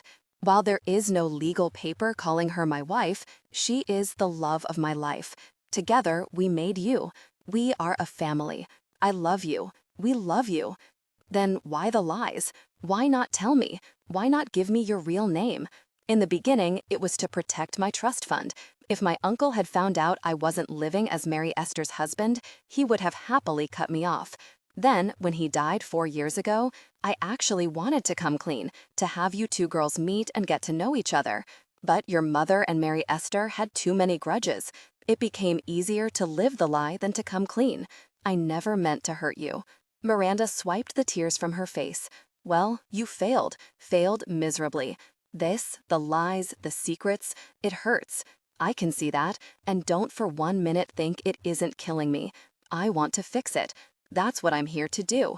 You both are such neat people. I'm so proud of both of you. This afternoon, after the practice, we are all getting together. I know it's hard and I regret not doing it earlier, but I want you and Tabitha to get along, to love each other. She hates me. Then Miranda realized something else. Did she know this whole time? Did you tell Tabitha and not me? No. A few years ago, she overheard her mother and me arguing. She figured it out. Like you, she's pretty disappointed in me. You two are my world, my reason for living. I want to fix this. She looked at the man whom she'd loved all her life, her first hero, the man who called her angel, the patient father who taught her to ride a bike, to tie her shoelaces. He'd even taught her her first spell. Every pore and cell in her body loved this man, and yet it hurt so badly she wished she didn't love him this much. She swallowed and lifted her chin. Without trying to hide her hurt, she told him what she told Perry. I'm not completely certain you can fix this. And it hurt to say that. Do you feel anything? Burnett asked Miranda as he walked into her dressing room, a few minutes before practice. The competition and practice were being held in an old auditorium that had once been a library, complete with gargoyles. Like everything here in Paris, it felt old. It was old. Kind of gave her the creeps. Miranda? Burnett said her name. Oh, yeah. Did she feel anything? Oh, yes. Emotions did jumping jacks in her gut. After her dad had left, Kylie and Della had come and let her cry on their shoulders. If not for them, she was pretty sure she'd still be face down in her bed, wallowing in self-pity. As it was, her eyes were puffy from crying. She dreaded the meeting that was going to take place after the practice, dreaded it with a passion. And part of that dread was facing her mom. She didn't know why, but she knew it was going to hurt. Perhaps her mom felt the same thing. It would explain why she hadn't already visited Miranda. Do you feel anything? He repeated, as if impatient that she hadn't instantly replied. The answer echoed back. She felt as if her heart had been used as a pit bull's play toy. Then someone had found the damaged organ and stuck it back in her chest. But it wasn't working. Not that Burnett wanted to know this. He was concerned about whoever it was trying to knock off the competition. He wanted to know if she felt any doom and gloom premonitions. No, not yet. Do you have your cell with you? He asked. She nodded. Good. Take it with you. If you feel anything at all, call me right then. I don't care if you're in the middle of practice and have to upset one of those prima donna highfalutin witches out there. You call me. Got it? Miranda couldn't help but wonder if he'd told Tabitha the same thing. Probably. Thankfully, Tabitha had already left the apartment when her dad, their dad, had shown up. Facing her was going to be as hard as facing her mom. Hadn't she called Tabitha a liar last night? Burnett started to walk out and then turned. She looked up at him. His scowl faded. "You okay?" She nodded. He swung back to the door but darted back around with vampire speed. "I have a feeling if Holiday were here, she'd give you a comforting hug.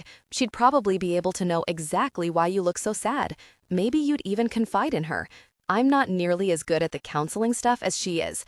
As a matter of fact, I kinda suck at it.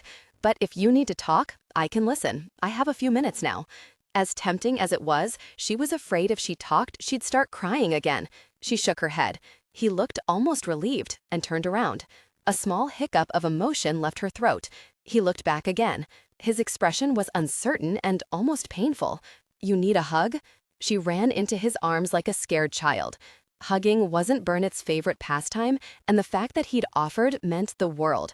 As tough and hard as this man could be, he cared deeply. Holiday and his daughter Hannah were two very lucky ladies. He patted Miranda on the back. The slow tapping of his right hand felt awkward, his posture tense. Sensing he was uncomfortable, she pulled back. He studied her. "Did that help?" "Yes," she smiled with emotion. He nodded. "Is this about Perry and—" "No." He tilted his head to the side and frowned as if he'd heard the lie. "Okay, maybe a little, but it's only part of it." But since he'd brought the subject up, she asked, "Is Perry here?" He had told Miranda he was coming, but less than a month ago, he told her he would never walk away. And he had. Her ability to trust him had been damaged. Maybe the shapeshifter had changed his mind again. "Yes, he's here. I don't think I could have kept him away." She nodded, and Burnett raised his brows. For some reason, she suspected he was recalling Sean's insincere confession of being interested in her.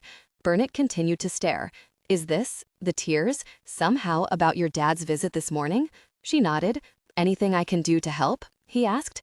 "You did." "I did?" he asked, confused. "The hug," she said, swallowing the lump in her throat. "Oh." Then suspicion tightened his brow. "But this problem isn't anything I need to know about, is it?" "It's not about the murders," she assured him, sensing that was what Burnett meant. "Okay," he said, hearing her truth. "But like I said, if you want to talk, I suck at giving advice about personal issues, but I'll be happy to listen." "Thank you," she said, and couldn't stop herself. She hugged him again. As she released him, he moved toward the door but sent back one parting comment. "Remember, any sense of danger, even if it's tiny, contact me immediately." Miranda stood in the circle of 20 competitors, constantly aware of Tabitha standing 4 girls down on Miranda's right. She didn't look at her. But every few minutes, Miranda could feel the girls' gaze on her. Did her half-sister really hate her? For one crazy moment, Miranda tried to see this from Tabitha's point of view. It would be easy for Tabitha to blame Miranda and her mom for destroying her cozy little family. If not for the conception of Miranda, perhaps her mother and father would have made the marriage work. Gosh, if Miranda couldn't see how it would be easy for Tabitha to hate her, and her mom. Who wanted to share your father with an offspring of the other woman? Trying to concentrate on the council's words, she stood frozen in one spot. She felt several other gazes zeroing in on her from the audience. Scanning the spectators, she found the onlookers. Her mom sat in the first row, alone. The seat beside her, empty. Where was her dad? Rumor was there had been an accident on one of the major streets and it had delayed several of the attendees. Miranda noted the worry and fret tightening her mom's expression. Was her mom dreading the meeting after the practice? "Join the crowd, Mom." In the back of the audience, she spotted a blonde shapeshifter. He watched her with the intense stare of a bodyguard. His protectiveness would have been appreciated if he hadn't dropped her like a hot potato and let her fry in misery. And she didn't care why he'd broken up with her. It still had been so wrong.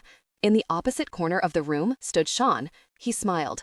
The slight nod of his head seemed to say he had her back. Her gaze eased back to Perry, and she saw him glaring at Sean. Okay, that felt awkward. She focused on the high priestess speaking. She appeared French. Her accent made her sound almost lyrical, but her pronunciation was spot on. The practice consisted of how the competition would go down.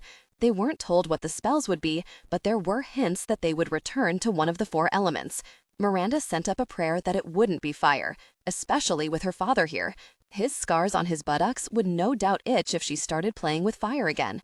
The memory of his teasing throughout the years scraped across her mind, and somehow it seemed tainted, or at least different now that she knew his secrets. Tears stung her eyes, and she wondered if all her memories would feel like a lie. The sound of the heavy auditorium doors opening echoed in the large space. A crowd of around 14 came bustling in. Miranda spotted her dad and Mary Esther, Tabitha's mom, walking beside him. They almost got to her mother's row. Her mom looked back and scowled. Oh, friggin' great. Were Mary Esther and her mom about to cause a scene? Dread and embarrassment ran through her. No one wanted their dirty laundry played out in front of a crowd. Her feet itched to hightail it out of there. But then the strong sense of danger chased away all thoughts of being humiliated. She heard Burnett's order. If you feel anything at all, call me. She reached in her pocket to pull out her phone and spotted Tabitha doing the same thing. Both with cell phones in hand, their gazes clashed. Obviously, Burnett had given Tabitha the same orders. She felt exactly what Miranda did. Some bad gosh was about to go down. Fog, thick as mud, fell from the auditorium's rafters, and nothing but screams followed. Miranda? A voice, a deep male voice, called her name. It took less than a second to recognize it was Sean. Blinded and disoriented by the fog, she called out, "Here, I'm here. Get away from me." Another shrill voice echoed above the other screams. "Tabitha?" Miranda called. Something was happening to her half-sister. "Stop!" Tabitha screamed again. "Help!" Her pleas seemed to fade in the distance. "Tabitha, where are you?" Miranda called out, but only the screams of others filled the thick mist. The next thing Miranda knew, something from above wrapped around her forearms and lifted her up to the rafters, up away from the fog. She glanced to the ceiling at the same time the large tan bird, the size of a horse, with a hooked beak, glanced down. Its familiar light blue eyes met hers. Perry. Her next breath came easier. Then she remembered. "Find Tabitha," she yelled at him. "Can't see, gosh," she heard him say. She glanced down. The menacing-looking fog continued to rise from the floor and drew closer like fingers trying to pull them in. Perry flapped his wings. "I got you. Relax."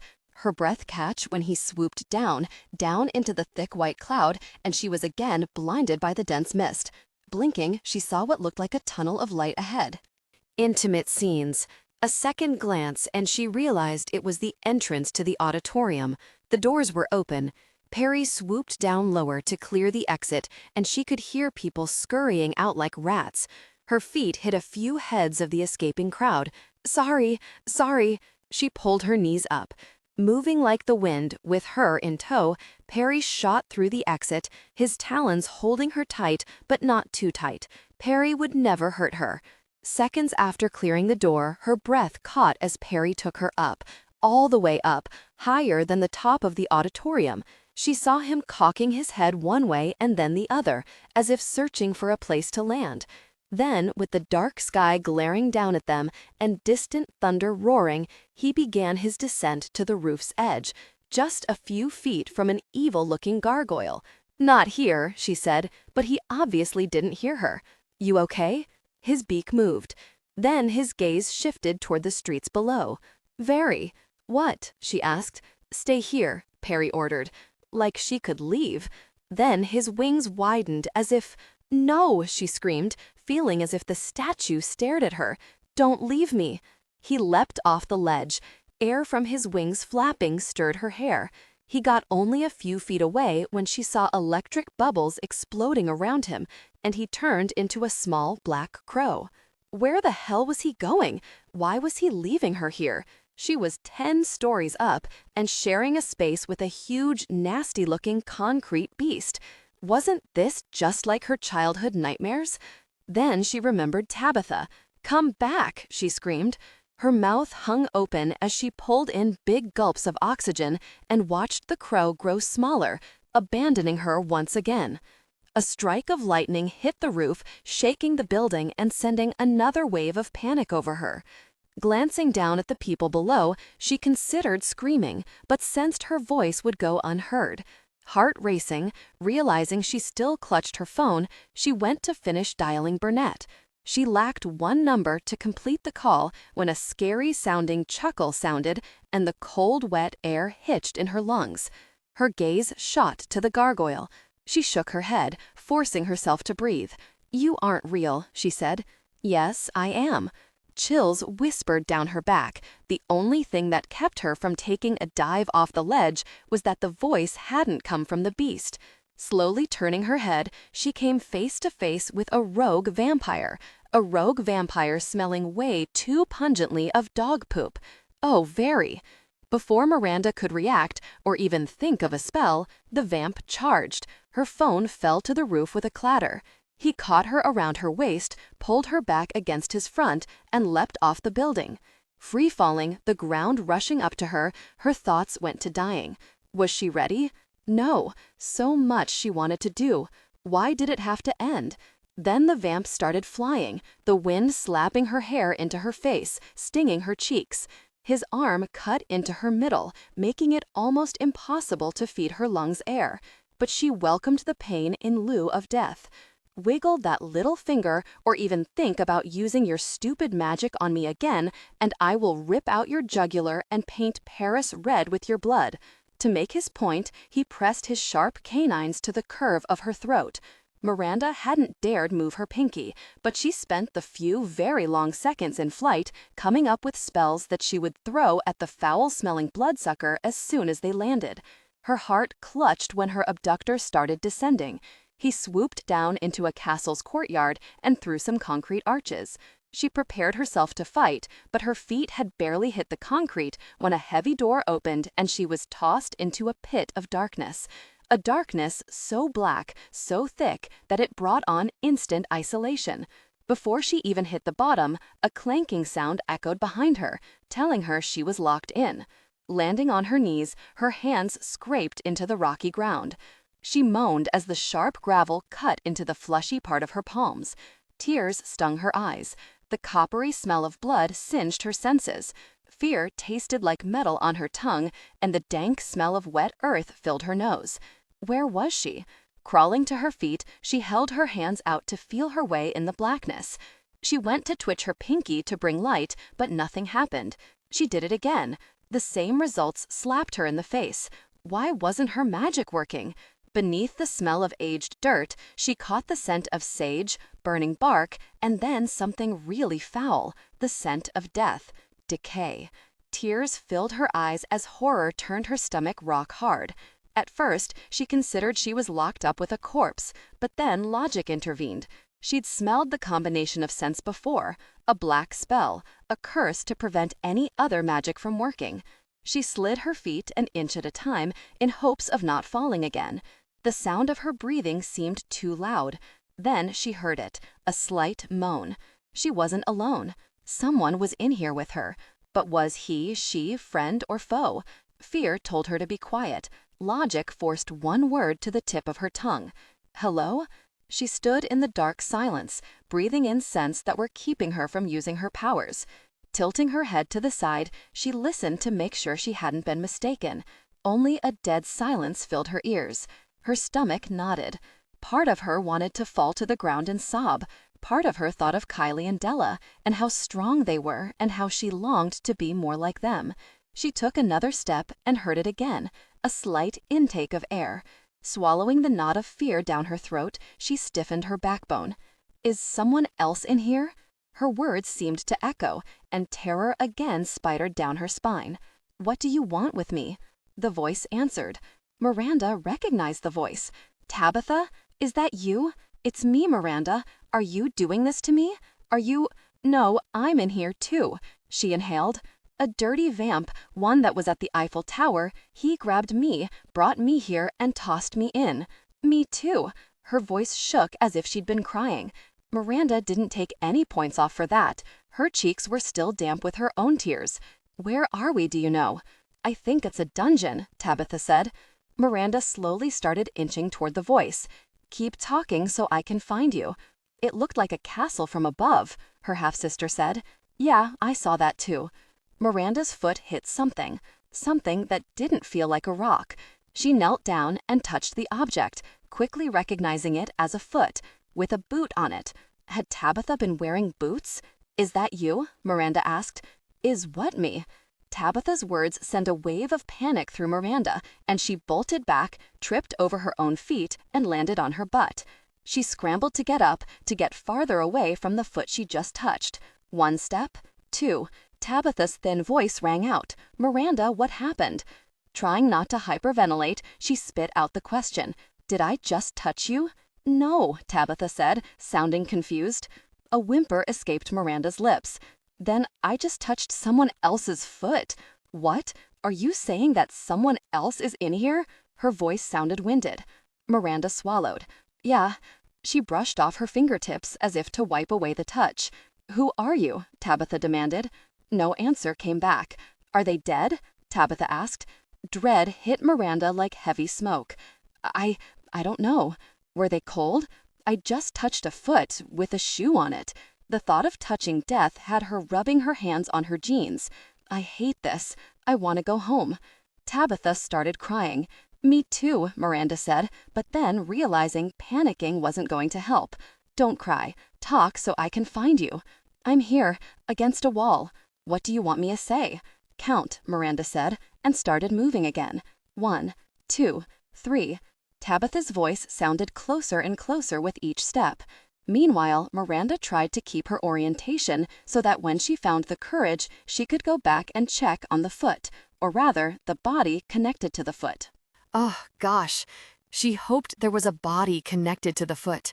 Her breath hitched in her throat. Is this you? She asked, her shoe hitting something. Yeah, Tabitha answered, her voice shaky. Miranda moved a few more inches until she felt the wall, and then she turned and sat down beside her half-sister, who immediately started sniffling again. Don't cry. Don't tell me what to do. I'm locked in the dark with a dead person, and probably a ghost. Oh, gosh, I hate ghosts. We don't know if there's a ghost, Miranda said. But right then, she figured out what this place might be. Spooky music ran through her mind. Chances were, this place wasn't just a dungeon, but part of the catacombs, old mines for limestone used to build Paris thousands of years ago. Alone, that wouldn't have been so bad. But then, the mines had been used as a place to toss the dead. Tabitha was right. They probably had ghosts down here. Stop making this worse than it is, Miranda said, and told herself the same thing. We don't even know if they are dead, and we need to figure a way out of here. They haven't spoken, and I've been in here for a good 20 minutes. Well, maybe they're unconscious, Miranda said. Why don't we hold our breath and listen to see if anyone else is breathing? Okay, Tabitha answered. Miranda heard her sister inhale, and she did the same. Silence filled the blackness, and not a sound entered their prison. They're dead, Tabitha squealed. But right then, Miranda heard it. Shh, listen. To what? Be quiet. Miranda tilted her head and locked the air in her lungs. She heard it again. Too far away to be Tabitha. A short, light sound of someone drawing in a shallow breath. Did you hear it? Someone is breathing. But why aren't they talking? Like I said, because they're unconscious. Maybe I should check on them, Miranda said. I just wish...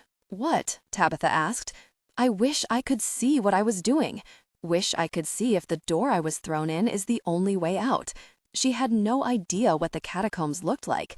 Did these mines have back doors? Miranda blinked and tried to make out shapes in the blackness, but nothing came. She touched the wall. It felt like dirt. Was this just one big room, or was it like a tunnel? I tried to make light. There's a black spell curse. I can smell it, Tabitha said. I know. I smelled it too. So we can't do anything. We just stay here until we fall unconscious too. And die. We're going to die here. No, Miranda snapped. We do something. I'm not just going to give up. She inhaled and tried to think of what to do. Silence filled the space, time passing in slow, dark seconds. Tabitha shifted and then spoke up again. I can't die, she said, her voice sounding tight again. I saw Daddy this morning and I told him I hated him. I can't let that be the last thing I said to him. Miranda found her sister's hand and squeezed it. We're not going to die. Burnett, Kylie, and Della are looking for us. They'll find us. But for the record, I think our dad knows you really don't hate him. I'm just so mad at him, Tabitha said. Me too, Miranda confessed. Did you see him too? Tabitha asked. Miranda nodded and then realized Tabitha couldn't see her. Yeah, what did he say to you? Miranda paused, unsure if she should tell Tabitha what he said about loving Miranda's mother. It would probably only hurt Tabitha. He tried to explain things. Did he tell you that he loves your mother? Because that's what he told me, and that's when I told him I hated him. She hiccuped. But I don't hate him. I hate your mom. Miranda swallowed. Unsure now was the time to talk about this, but she supposed there would never really be a right time. He told me that he and your mom were separated when he met my mother, but he was still a married man, and she had no right.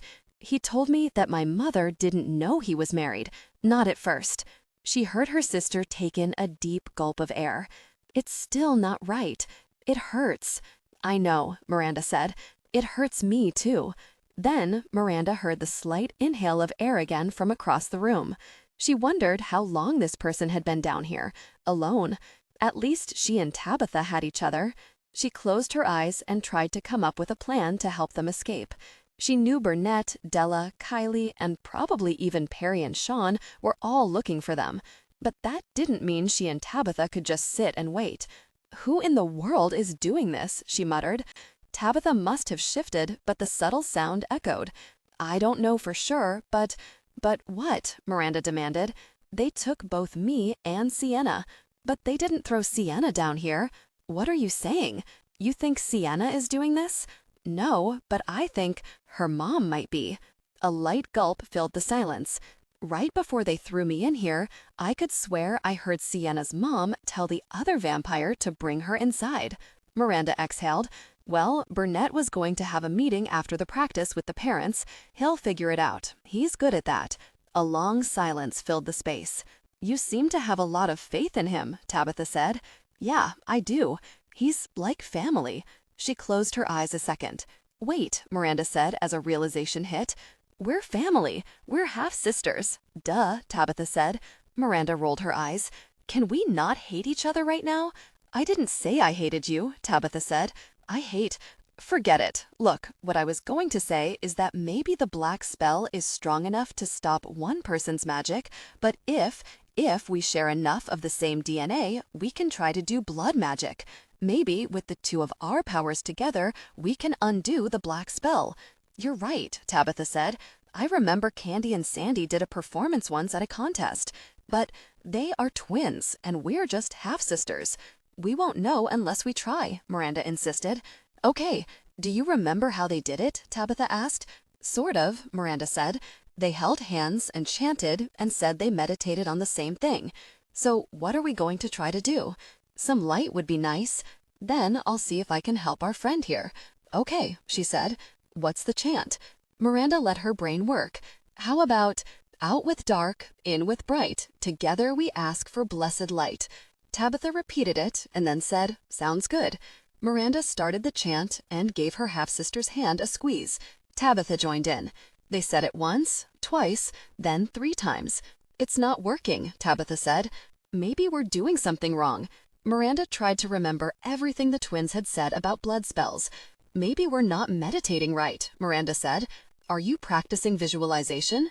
"Yes," Tabitha said. "What are you visualizing?" Miranda asked. "A flashlight," her half-sister said. "Oh, I was going with a candle." "Why a candle?" Tabitha asked. "This is the 21st century." "Because it felt—" "Never mind, you're right. Let's try it again." Just before they started the chant again, a moan escaped. Tabitha jumped closer to the Miranda. "I hate this." "Come on," Miranda said. "We're wasting time." They tried again, repeating the spell twice, 3, 4. Right before she was about to give up, the smell of the herbs grew stronger, as if someone knew their spell was being tested. Tabitha moaned. "It's not—" "Don't stop," Miranda said, and clutched her sister's hand tighter. Then, all of a sudden, the sound of something thudding to the ground sounded. When it did, the pungent smell grew 10 times stronger. "What was that?" Tabitha asked, her hold still tight on Miranda's hand. "Maybe a flashlight?" Miranda got on her hands and knees, feeling her way and moving slowly. If it was a flashlight, why wasn't it lit? Maybe the powers that be thought the least we could do was to turn it on. "Come on, let's see if we can find it." She heard her sister scrambling around. Tabitha's sigh echoed in the sheer darkness. "Someone has strengthened the black spell. Do you smell that?" "Yeah, but I still think we succeeded at this one." Miranda's words seemed to be swallowed up by the murkiness. "It probably wasn't a flashlight," whined. Miranda knew she was being an optimist, but sometimes that's all one had. You don't know that. Keep looking. Hey, Tabitha said, I think you were right. A circular light beamed on the ceiling. We did it. The sensation of power filled Miranda's chest even when she knew this might be all they got.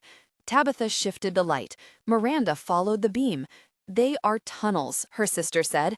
Maybe there's a way out. Yeah, Miranda said, and continued to watch as her sister slowly shifted the light. The circular beam stopped on a young man dressed in jeans and a t-shirt. He lay so still that Miranda worried he was dead, that the intake of air they'd heard had been his last. Finally, his chest shifted, ever slightly. He's alive, Miranda said. Both Miranda and Tabitha stood up.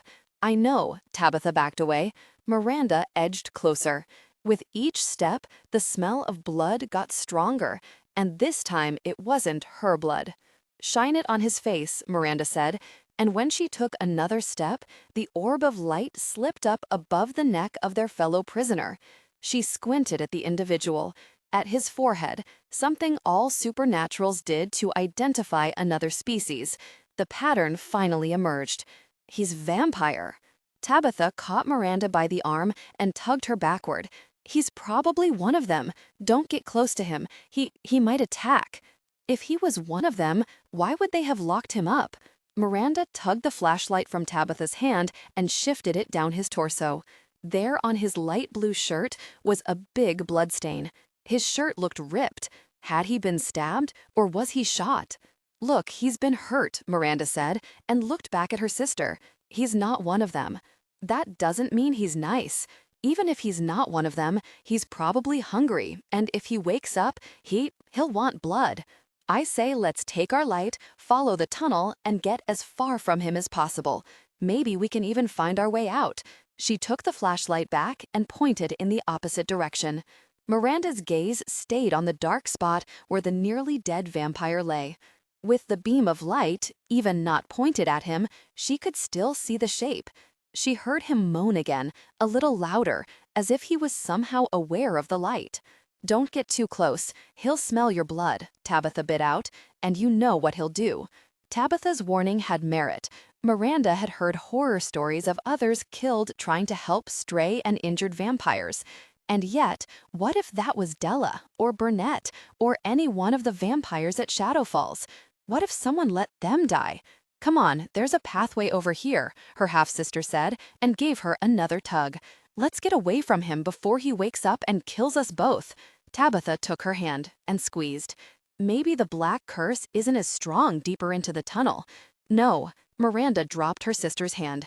We can't just leave him to die. We have to help him. Are you freaking nuts? Tabitha asked. The only way to help him is to give him blood. I know, Miranda said. Well, we kind of need ours, she spit out. We don't need all of it. Miranda remembered how in the beginning, the idea of donating blood to the vampire bank had repulsed her. Then Kylie had agreed to do it, and Miranda went along. Funny how all her time at Shadow Falls had almost made her forget how prejudiced the outside world could be. My friend Kylie says that people donate blood to blood banks all the time. Giving it to vampires is the same thing. That's different. Tabitha caught her by the arm. Look, I know you got that vampire girlfriend and you live at that school where everyone gets along, but this is the real world. You don't know if he's rogue and he doesn't deserve to die. Tabitha put the light under her chin, creating some eerie shadows on her face, and she glared at Miranda. I can't believe you. Miranda glared right back. I can't believe my sister is a bigot. I'm not, Tabitha snapped and sounded genuinely offended.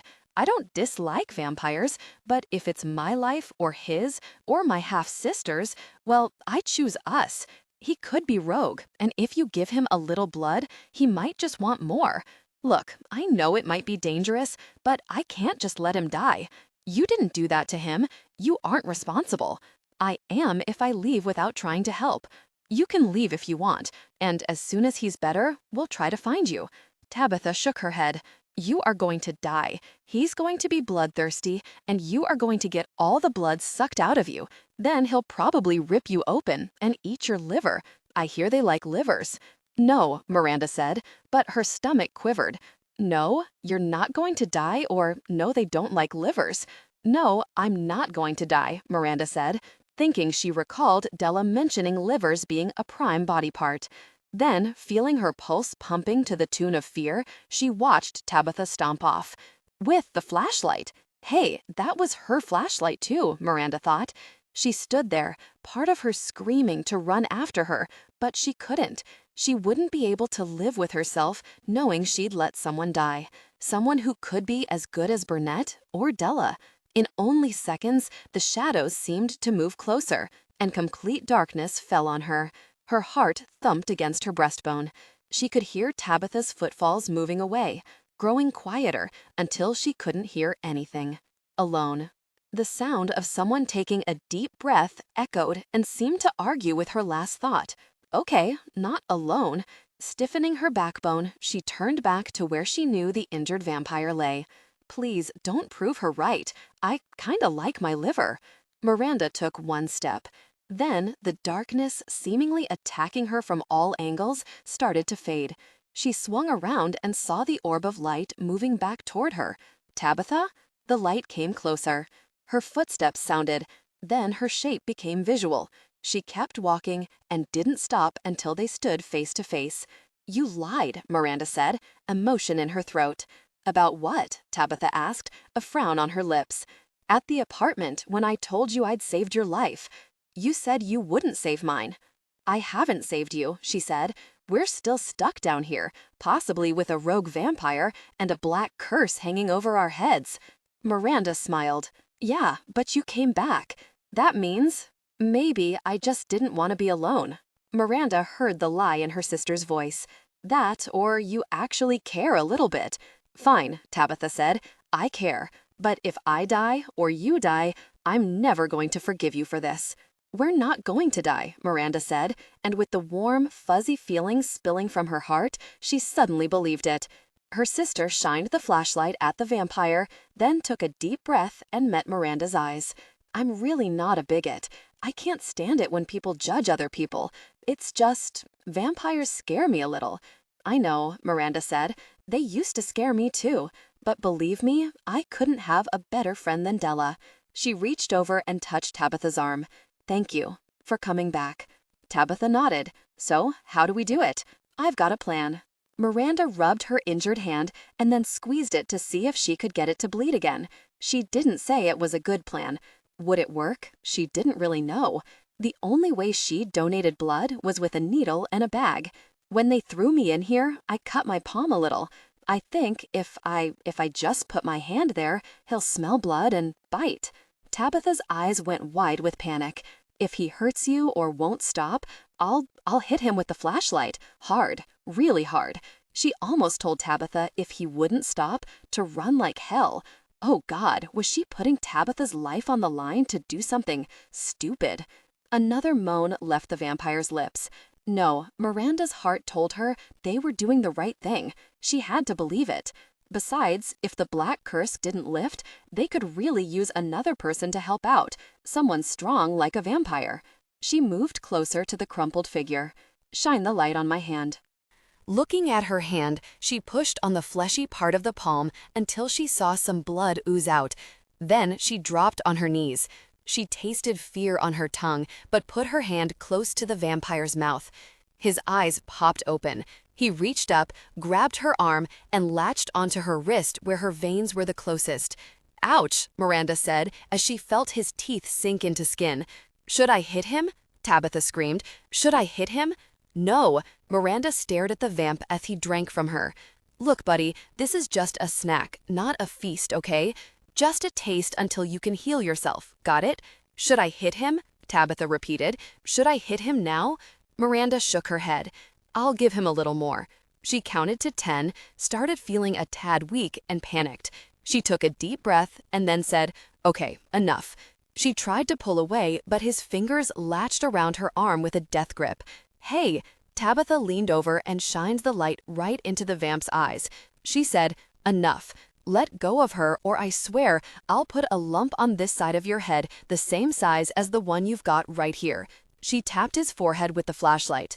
The vamp blinked, his eyes tightened and grew even brighter, but his hold on her arm suddenly lightened. Slowly, he pulled his teeth out. Miranda drew her arm back, then plopped her butt on the ground. The vamp dropped his head back and closed his eyes. "Who are you?" he asked in a French accent. Tabitha shined the light right in his eyes, but he kept them closed. "We are badass witches, and if you try anything funky, we'll put some voodoo on your ass and you won't know what hit you." He lifted his head again, opened one eye, and looked at Tabitha. "You don't look badass. Looks can be deceiving," Miranda said, and when she felt a damp, warm stream of blood running down her wrist, she clamped her hand over the bite to stop the bleeding. "Why don't you tell us who you are?" He didn't open his eyes, but he answered, "I am Anthony Baston." After a few seconds of silence, he opened his eyes and stared at Miranda. "Is it not polite to offer your name when you are given one?" "Hey, bucko," Tabitha snapped, "we just saved your life, so how about a little respect?" His gaze cut to Tabitha. "You are right. I apologize." He licked his lips and stared at them for a second. "You two are part of the competition, the ones for High Priestess, right?" "How do you know about that?" Miranda asked. "I work at the auditorium where the competition was being held. 2 nights ago, I caught the rogues sneaking around." His gaze went back to Tabitha. "They overpowered me and brought me here. Of course, it was 5-1, or the outcome would have been different." "Right," Tabitha said and rolled her eyes. The vamp stared at her. "Do you think you can walk?" Miranda asked. "I think we should see if this tunnel leads anywhere." He tried to sit up, grunted, and then slumped back. "Give me a few more minutes. The blood will help me heal, but it can take time." "Okay, but not too much," Miranda said, and looked up at the heavy metal door that led outside. Outside, where their captors were. "Just a couple of minutes," he said. In seconds, the vampire's breathing slowed. "I think he's asleep," Tabitha whispered, and shifted the light a little closer to see Anthony's face. Miranda looked at him. His firm jaw and chiseled features hinted at his French heritage. "Well, give him 5 minutes, and then we have to move, even if we have to carry him." Tabitha eased the orb of light down the masculine torso, highlighting a toned chest and a flat stomach. "You know, he'd be kinda cute if he wasn't so dirty." "Yeah," Miranda admitted, not that she was the tiniest bit interested. She'd always been drawn more to blondes. Her mind went to Perry. Then it twisted to her younger years and her crush on Sean. "Do you think he needs more blood?" Tabitha asked. "He might," Miranda said. "I guess I could give him a little more." "You've already given him some. If he needs more, I'll do it." Miranda smiled. "That's generous of you. Are you feeling guilty, or do you think he's that good looking?" Tabitha chuckled. "He is cute, but you shouldn't talk. You're in love with a shapeshifter. Everyone knows that shapeshifters are difficult." Miranda cut her eyes to Tabitha. "I heard rumors," she said, "and I heard you two talking last night." "Not all shapeshifters are bad, any more than all vampires," Miranda said, "or witches for that matter. Plus, it's rude to eavesdrop." Tabitha didn't answer for a few minutes. Then she said, "I was curious." She got quiet again. "Are you gonna take him back or go with the hot FRU agent?" Miranda closed her eyes for a second. "I think it's been 5 minutes." She looked back at the sleeping vamp. "Fine, don't tell me.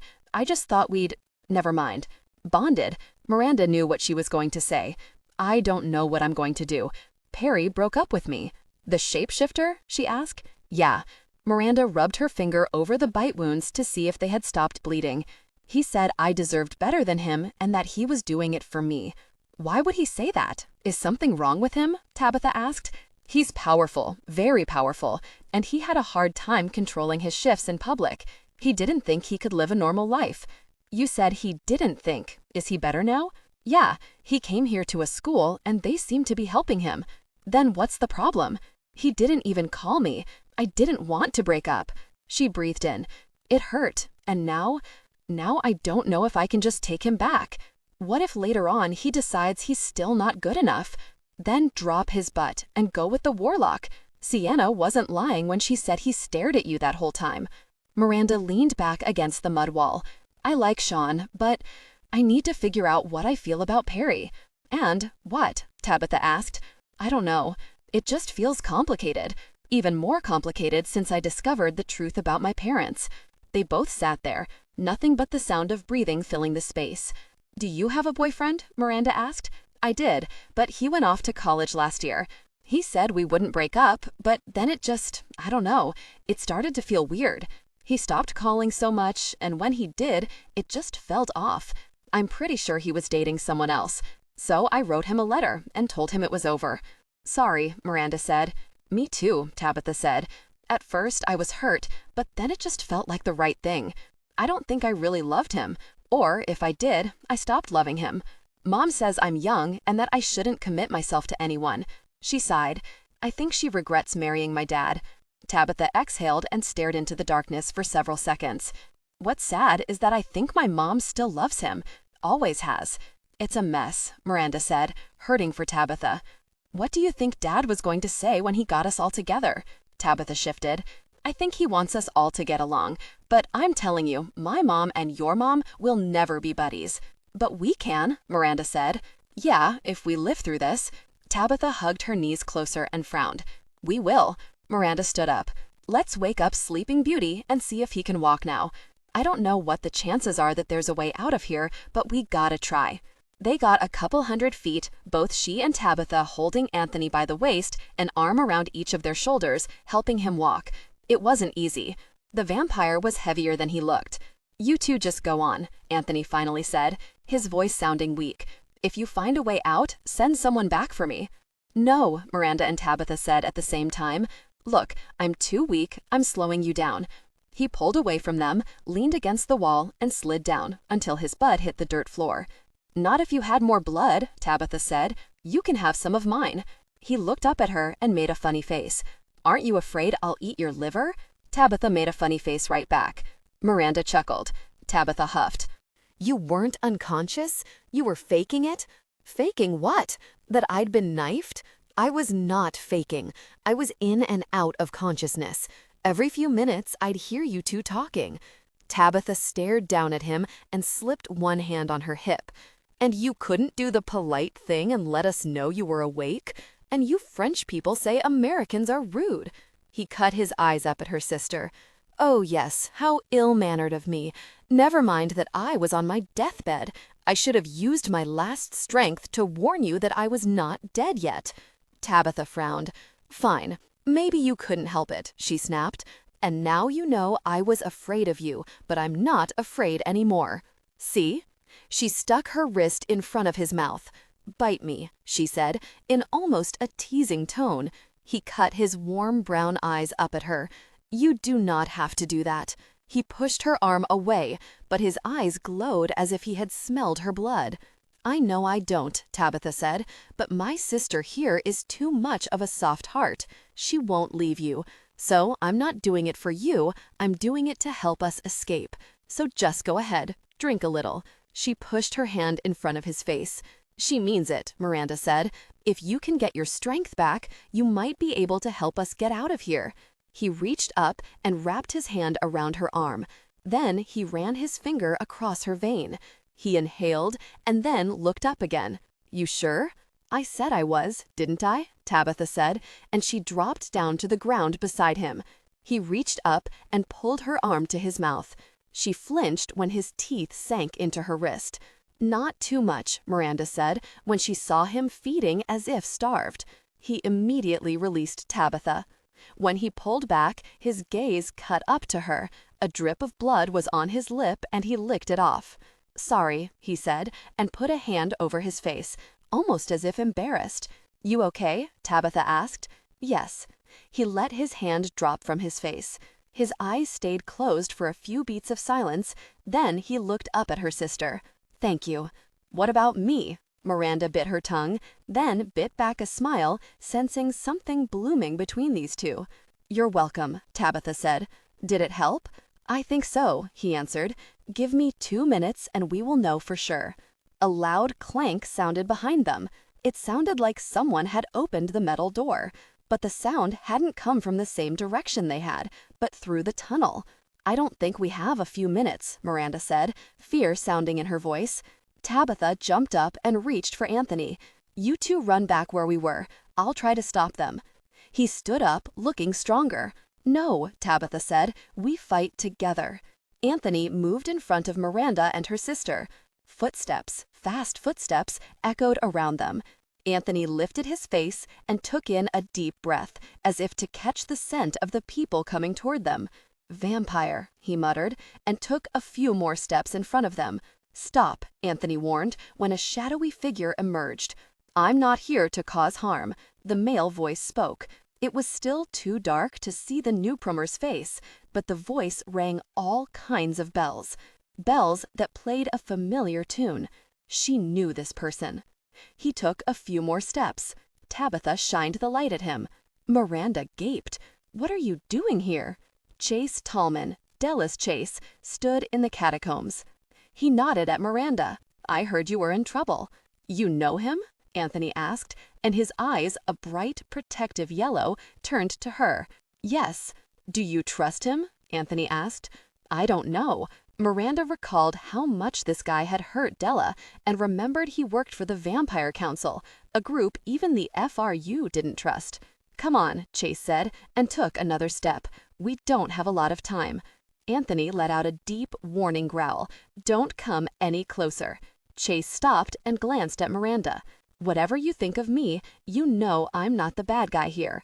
In just a few minutes, they're going to be coming to collect you all for dinner, and I don't think they plan on you three sitting at the table." "Are you part of their gang?" Tabitha asked. "No." Chase's expression spoke of his impatience. "I'm here to help Miranda. She's close to someone I care about, and if something happens to her—" He stopped talking, frowned, and stared back at Miranda. "Do you really think I would hurt you?" No, Miranda realized, she didn't, but something wasn't making sense, and finally she realized what it was. "But you came here before I even won the competition, so you didn't come here for me." "True," he nodded. "I came here for another reason, but I'm here now. You have to trust me." He cut his eyes off to one corner. "And this place gives me the creeps, so can we leave now?" She recalled that Chase, like Della, could sense spirits. And suddenly Miranda wanted out of here. She looked at Tabitha and then Anthony. "I trust him. Not to hurt us." Her gaze shifted back to Chase. "But I'm gonna kick your ass for hurting Della. If you know anything about her father's case, I'm trying to fix that." He appeared insulted. "Now come on." He waved his hand for them to move forward. "There's a way out of here." They had only taken a few steps when she heard clanking sounds coming from the direction they'd left. Then voices echoed in the distance. It must be dinner time, Miranda thought, and her stomach turned rock hard. "Freakin' hell," Chase said. "Let's run." Wait. Miranda took a deep breath and found hope in the fact that the black curse didn't smell so strong. "We might be able to help." She reached for her sister's hand and chanted, "Protect us now. Keep us safe. Build us a barrier of ironclad stakes." A loud bang sounded, and Miranda saw the bars appear. The voices in the distance rang closer. "Not bad," Chase said, "but that's not going to hold them for long. Let's get out of here now. There's another door at the end of this tunnel." They took off. Chase ran behind them, as if to protect them if the rogue vamps got through the gate. Tabitha still held the flashlight, and they ran hard, the thumping of their feet pounding the hard dirt, mingling with the voices of the rogues. Voices that seemed to grow closer. The tunnel curved to the right, then the left. Ahead, Miranda saw the blackness fading to a gray. The exit must be close. She prayed it was, because now she could hear the footsteps of those behind them. All of a sudden, a loud clank rang out, and the gray ahead went pitch black again. "Gosh," Chase seethed. Someone closed the door. "Faster," Anthony said, and Miranda felt him breathing down her neck. "There." He snatched the flashlight from her sister and pointed it up to the metal latch. "Can you two throw up another gate and give me a few minutes?" Miranda didn't even take the time to answer. She grabbed Tabitha's hand, and they repeated the chant together. Behind her, she heard Chase struggling with the heavy metal door. The clattering of steel filled the air, and not a second too soon, for the crowd of 8 vampires turned the corner at the same time. "We are so good," Tabitha said. They were good, Miranda thought, but as Chase had said earlier, the gate wouldn't stop these rogues, just slow them down. Miranda looked back at Chase. Both he and Anthony worked to get the thing opened, and it wasn't happening fast. Miranda grabbed Tabitha and moved a few feet back. The dirty vamps growled, and they all grabbed a hold of the bars and started pulling. The eerie screech of metal bending filled the air. "It's not going to hold long," she called out. "Then put up another one," Chase yelled. "We've almost got it." Right then, one of the bars gave. Not even thinking of what she was about to do, Miranda twitched her pinky at the vamp, and there where the vamp had been was a kangaroo, a pink one, and then a couple of large pimples appeared on the animal's snout. The vamp started jumping up and down, craning his pink nose to look down at himself. All the other vamps released the bars and stared in horror. Tabitha burst out laughing, and then, holding her own pinky up, said, "Who's next?" "No one is." Miranda didn't recognize the voice, but her eyes lifted up, and she recognized the woman from a few of the competitions she'd attended, Sienna's mother, and she didn't appear happy. Dressed in some hideous-looking dress, she reminded Miranda of Cruella de Vil in the cartoon 101 Dalmatians. "Why are you doing this?" Tabitha asked her. The woman glanced at Tabitha. "You think you are the only ones who can put up bars?" She twitched her finger, and suddenly behind them appeared another iron gate, separating them from Anthony and Chase. And right then, the smell, the stench of a black curse filled the air.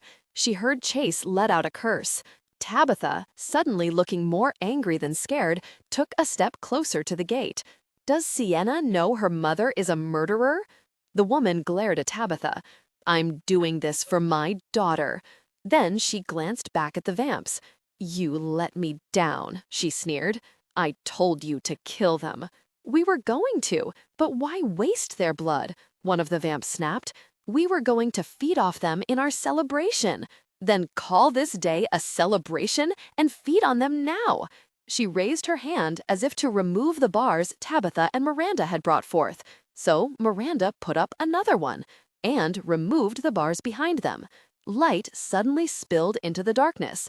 Miranda glanced back and saw Chase and Anthony push open the iron door to the outside. Sunlight spilled into the darkness in soft rays. "Let's go," Chase yelled, and shot forward along with Anthony.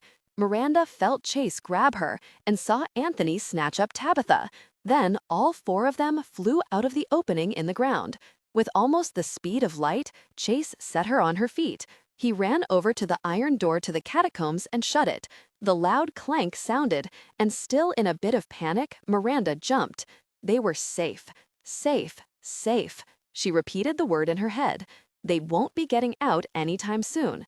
Chase turned back to Miranda and then raised his nose. "And here comes the cavalry," which means, "I'd better go." Cavalry? She suddenly understood. Burnett and the others. She knew they would come for her. "No," Miranda said. "You can't treat Della this way. You can't let her father pay for—" He shot closer to her. "I'm not. I'm going to fix this. Tell Della I will be in touch as soon as I have answers. Tell her I send my love." Then he was gone, a blur racing across the sky. "I want to know what he ate for breakfast," Anthony said, no doubt awed by Chase's speed and strength. All of a sudden, the metal door on the ground leading to the catacombs creaked open. Miranda jumped back. Anthony moved forward. Out of the ground came a beam of light. Miranda blinked and saw Kylie. She glowed like she always did when she was in protective mode. Beside Kylie appeared a fierce-looking bird from the Dark Ages. His blue eyes met Miranda's briefly, and he flapped his wings as if in warning to Anthony. Then flashed two other vampires, two Miranda loved, Burnett and Della. Miranda saw Della lift her head up in the air as if testing for sense. Burnett, his eyes glowing the same lime green as Della's, shot forward. "Friend or foe?" he asked Miranda, staring at Anthony. "Friend," Miranda said. Della moved closer and lifted her face into the air again. "Was?" "Yes," Miranda said, and tears filled her eyes. "Chase was here. He saved us." Della, looking confused, took off, no doubt hoping to find Chase. Burnett moved in. "Are you okay?" Miranda nodded, and she couldn't stop grinning, but she couldn't stop crying either. "But I need a hug," she said, and grabbed Burnett. "This is ridiculous," Tabitha said, sitting beside Miranda at the supernatural doctor's office. "We told him we were okay. We don't need treatment." By him, Miranda knew her sister meant Burnett. He'd insisted on taking them in to be checked. Anthony, too. The good-looking French vampire just happened to be in with the doctor now. She looked over at Burnett and Perry, along with Kylie, Della, and Sean standing right outside the waiting room. Della had returned only a few seconds after she'd taken off. Chase had gotten away. Miranda had passed on Chase's message. Della hadn't been happy, but something in her eyes told Miranda that Chase wasn't the only one who still cared. Tabitha clutched her hands together and moaned, bringing Miranda back to the present. "He's the most stubborn and lovable," Miranda said. "He's amazing," Derry said, and felt emotion tightening her throat again. She didn't know why she was suddenly so weepy. Maybe getting kidnapped and almost becoming some rogue's dinner was her breaking point. Tabitha stopped talking and followed Miranda's gaze. "He doesn't like me. None of them do. They just don't know you," Miranda said. "And you did the horse crap spell on me. They're very protective." She heard Tabitha sigh. "You act like they're family." Miranda smiled. "They are." "What does that make me?" Tabitha asked, almost sounding jealous. Miranda looked at her. "Family too." She smiled and noted how matted her sister's hair was. "You look terrible. You got mud. You should see yourself," Tabitha said, and chuckled. She reached over and squeezed her hand. "I'm glad we didn't die." "Me too," Miranda said. "You know, I realize it was mostly that other vampire, Chase, who helped us, but I think we saved ourselves too." Miranda nodded, liking her sister's point of view. "We did save ourselves too. I'll bet our dad and moms are worried," Tabitha said. "Yeah," Miranda agreed. The door of the examining room opened, and Anthony walked out and looked at them, but mostly had eyes for Tabitha. "Next," he said. "I'll go," Tabitha said, and she leaned close. "Maybe you should go talk to Perry. He keeps looking at you." Miranda sighed. She'd noticed Perry staring. Normally, she could read him and at least kind of know what he was thinking. Not now. He almost looked scared to talk to her. Did he think she blamed him for leaving her on the roof? How could he think that? She'd heard someone say that it was because of Perry that they'd been found. He'd left Miranda on the building after he'd seen a vampire flying away with Tabitha. He'd gone to help her, not knowing the other vamp had been around. Unfortunately, he'd lost sight of the vamp and Tabitha about a half-mile from the castle. But that had been when Chase had spotted him flying overhead and followed in his direction at a vampire's speed. So it was because of Perry that Chase knew where to find them. Tabitha walked back into the doctor's office. Anthony dropped down in the chair next to Miranda. "I know you are the one who first wanted to save me," he said. "I owe you a big thank you." His French accent was kind of nice, even sexy, if you were into accents. She looked at him. "It was just a little blood. I donate to the blood bank at Shadow Falls." She looked down at the 2 tiny marks on her wrist where Anthony's teeth had sank into her skin. "But it's not a direct deposit like it was with you. You and your sister are good people." "Thank you," Miranda said. "Tell me, is your sister, how do you say?" He paused. "Sorry, my English is not too good." Miranda smiled. "It's better than my French." She sighed. "And Tabitha doesn't have a boyfriend," Miranda said, knowing what he wanted to ask. "But we're leaving to go back to the US in 2 days." "Well, lucky for me. I have an uncle who lives in Texas. Is this not where you two are from?" Miranda smiled. "Yup." All of a sudden, voices rose outside of the waiting room. Miranda looked and saw her mom, dad, and Tabitha's mom all barreling inside. Her mom was yelling at Burnett. Tabitha's mom was yelling at her mom, and her dad stood there running his hair through his hair as if the 2 women were more than he could handle. Miranda looked at Anthony and frowned. "Here's a lesson in English for you. Ever heard of the saying, 'the gosh just hit the fan'?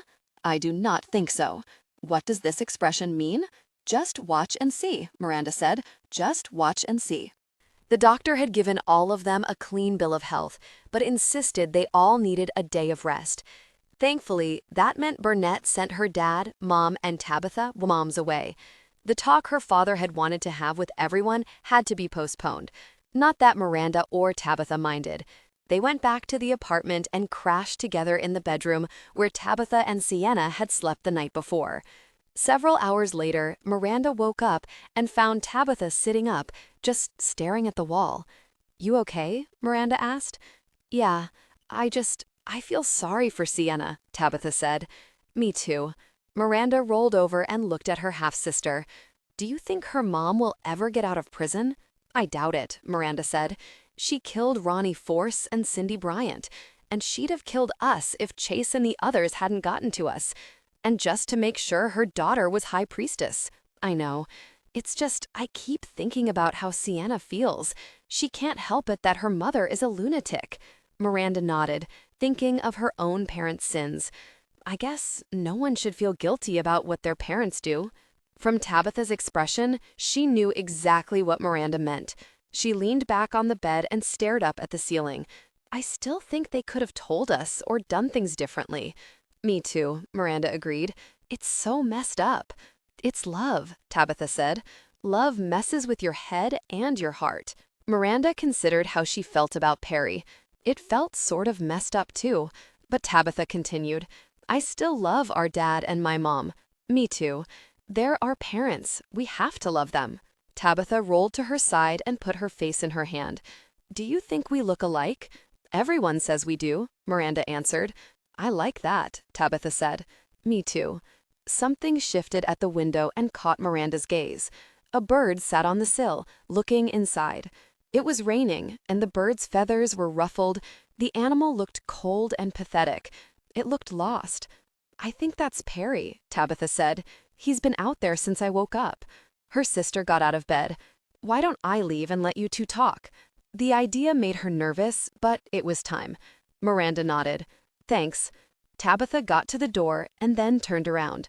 I won't eavesdrop this time. Miranda smiled. I appreciate that.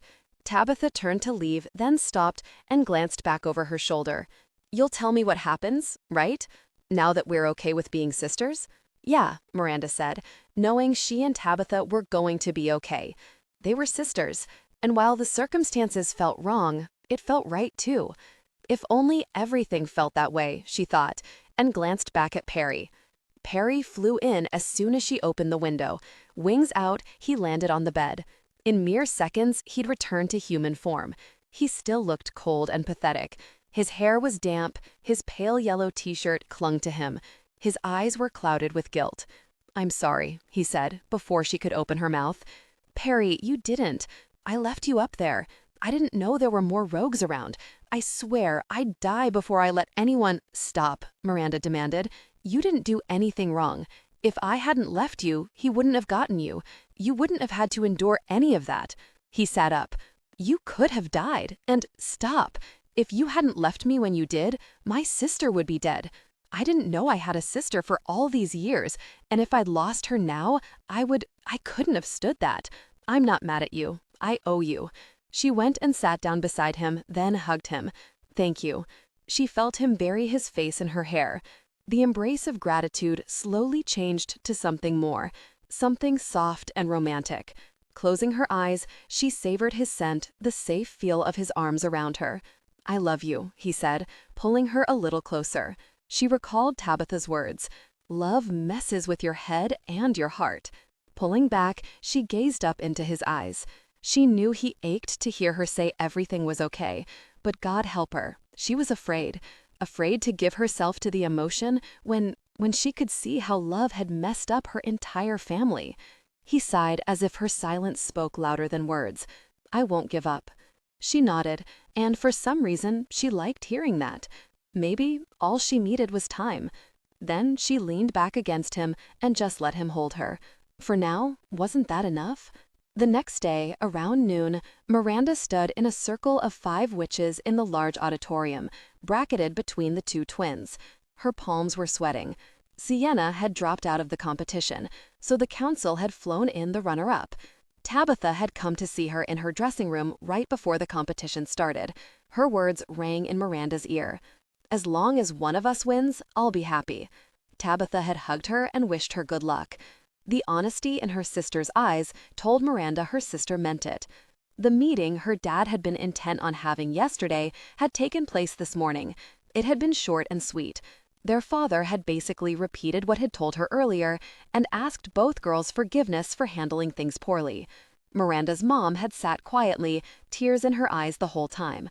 Mary Esther, sitting in the opposite corner with her daughter, had looked hurt.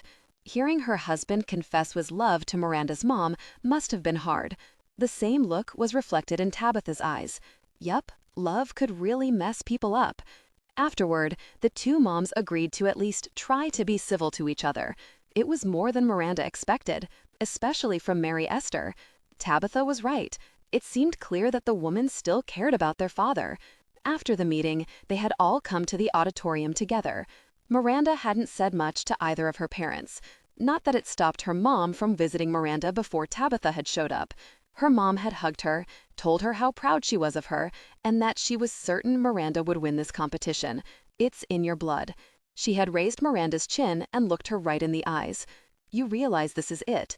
You'll be 18 in a few months. You can't enter this competition again. Win this for your mama. As her mom started out, Miranda asked, "Did you know?" "Know what?" her mom asked. "Know Dad was married?" She blinked and then answered, "Not at first." "Don't lie to me," Miranda said, noting the guilt in her mom's eyes. Her mom frowned. "I was suspicious, but I didn't know for sure." She sighed. "I guess I should have been more inquisitive." "Yeah," Miranda answered. "Sometimes it's easier to see only what you want to see," her mom had continued with sadness in her eyes. Tabitha Evans, the reigning high priestess, called out. Hearing her sister's name pulled Miranda out of her thoughts and back to the present, back to the competition. She and her sister were the last two to perform in the U.S. part of the competition. Miranda watched with pride as her sister stepped up and moved the flame from the fireplace to the candle, earning herself the complete 100 points for the spell. Tabitha and Miranda were tied before this last challenge. If Miranda got the entire 100 points, the council would use the score from the last competition to break the tie. And since she'd beaten Tabitha, the tie would rule in Miranda's favor. All she had to do was to complete this last little spell without a hitch, and she would be High Priestess. Then she'd have to do one more competition with the other foreign contestants. But even if she flunked that round, she'd still be High Priestess for the U.S. She would have made her mother one happy woman. She would have finally made her mother proud. Miranda Kane. The Speaker of the Council called her name. Miranda moved to the front and gazed at the audience. Perry stood in the back, watching her. A soft smile in his eyes, patience in his expression. Sean stood by Burnett. She didn't have a clue what she was going to do about him, but seeing his warm gaze just made her feel worse. Shifting her focus up to the front of the crowd, she saw her mom, her eyes so full of hope and pride, and holding tight to her father's hand, Mary Esther sat 3 seats away, alone. The seat next to her was empty. Shifting ever so slightly, Miranda cut her eyes to Tabitha. Her half-sister stared into the audience, her expression the same as it had been during the meeting, disillusioned. Was she thinking about her mom? "You can begin," the announcer's voice rang loud. Taking a deep breath, unsure she could do this, Miranda extended her hand. "Fire to flame, smaller but the same. I move thee to the wick in the goddess's name." The spark rose from the fire, a perfect little spark, red with tiny streaks of blue. It moved slowly to the candle and hung above it for several seconds. Finally, it lowered. The warm glow touched the wick and vanished. A small puff of smoke snaked up to the ceiling, taking with it Miranda's dreams, her mother's dreams. She heard the crowd moan in disappointment. While it might have been impossible, she could swear she had heard the sound of her mom's soft, sad sigh. Her dream for her daughter gone. "Our winner, Tabitha Evans," the council announced, and the sound of the applause rang too loudly in Miranda's ears. A feeling she'd known too often filled her chest and twisted her stomach, the one associated with losing, the one she'd felt so often having to face the disappointment in her mother's eyes. Head held high, refusing to show emotion, she walked over to her half-sister. Tabitha stood in blissful shock. Miranda hugged her, tight. "Congratulations." Taking a deep breath and trying not to look at her mom, Miranda darted to her dressing room. Her chest felt heavy. She'd let her mom down, let her down so badly. "Miranda?" She heard someone call her name. She didn't stop. Moving faster, she longed for solitude. She made it inside of her small dressing room, took one deep gulp of oxygen, and then another. The door behind her swished open, slamming against the wall. Miranda turned, expecting to see her mom, dreading the discontent she'd see in her mother's eyes, but it wasn't her mom, perched in the doorway. Tabitha, her cheeks bright, anger in her eyes, stood in the doorway. "You purposefully lost to me, didn't you?" Miranda rolled her eyes. Please, I wanted this as bad as you did. For me, for my mom. You know how much my mom wanted this. You won fair and square. And don't gloat about it, just leave. She gripped her hands into tight fists. I don't believe you, her half-sister said. Well, what do you want me to do? Take a lie detector test? Sign me up. Tabitha, Mary Esther's voice called out, You need to give a speech. Go, Miranda said, and gave Tabitha a nudge out the door. Go before my mother shows up and our moms get into another fight. Are you sure? Tabitha asked. You didn't do this on purpose? I'm sure. She gave her sister a quick hug. Now go, before I get jealous and give you pimples or something. Tabitha grinned and then took off. And that's when Miranda saw Della and Kylie standing there in the hall. Their expressions showed they knew. Miranda waited until her sister had turned the corner and couldn't hear. Crossing the hall, she faced her two best friends. Never tell a soul, promise me. They looked at each other and then said in unison, promise. But why? Kylie asked. You've wanted this. I know you wanted this. Your mom groomed you for this all your life. Making your mom proud meant so much to you. Why throw it away? Miranda put her hand over her lips as tears slipped from her lashes. Then she wiped them away. As much as it stung, she'd done the right thing. Tabitha deserves it. More than you, Della snapped. How the gosh did you come up with that theory? I swear I do not understand nice people. Miranda took in another deep breath. My dad loves my mom, not hers. And Mary Esther had him first. That's wrong. That's awful. And I don't think that's a good enough reason, Della said. The sins of the mother are not supposed to climb down the generation ladder. Well, they do, Miranda said, and yes, it's awful. She held out her arms. So, can I have a hug? They both walked into Miranda's embrace. And there in Paris, her dream of making High Priestess forever vanished. Miranda knew that as uncertain as some things were in life, things like love, she would always have her two best friends.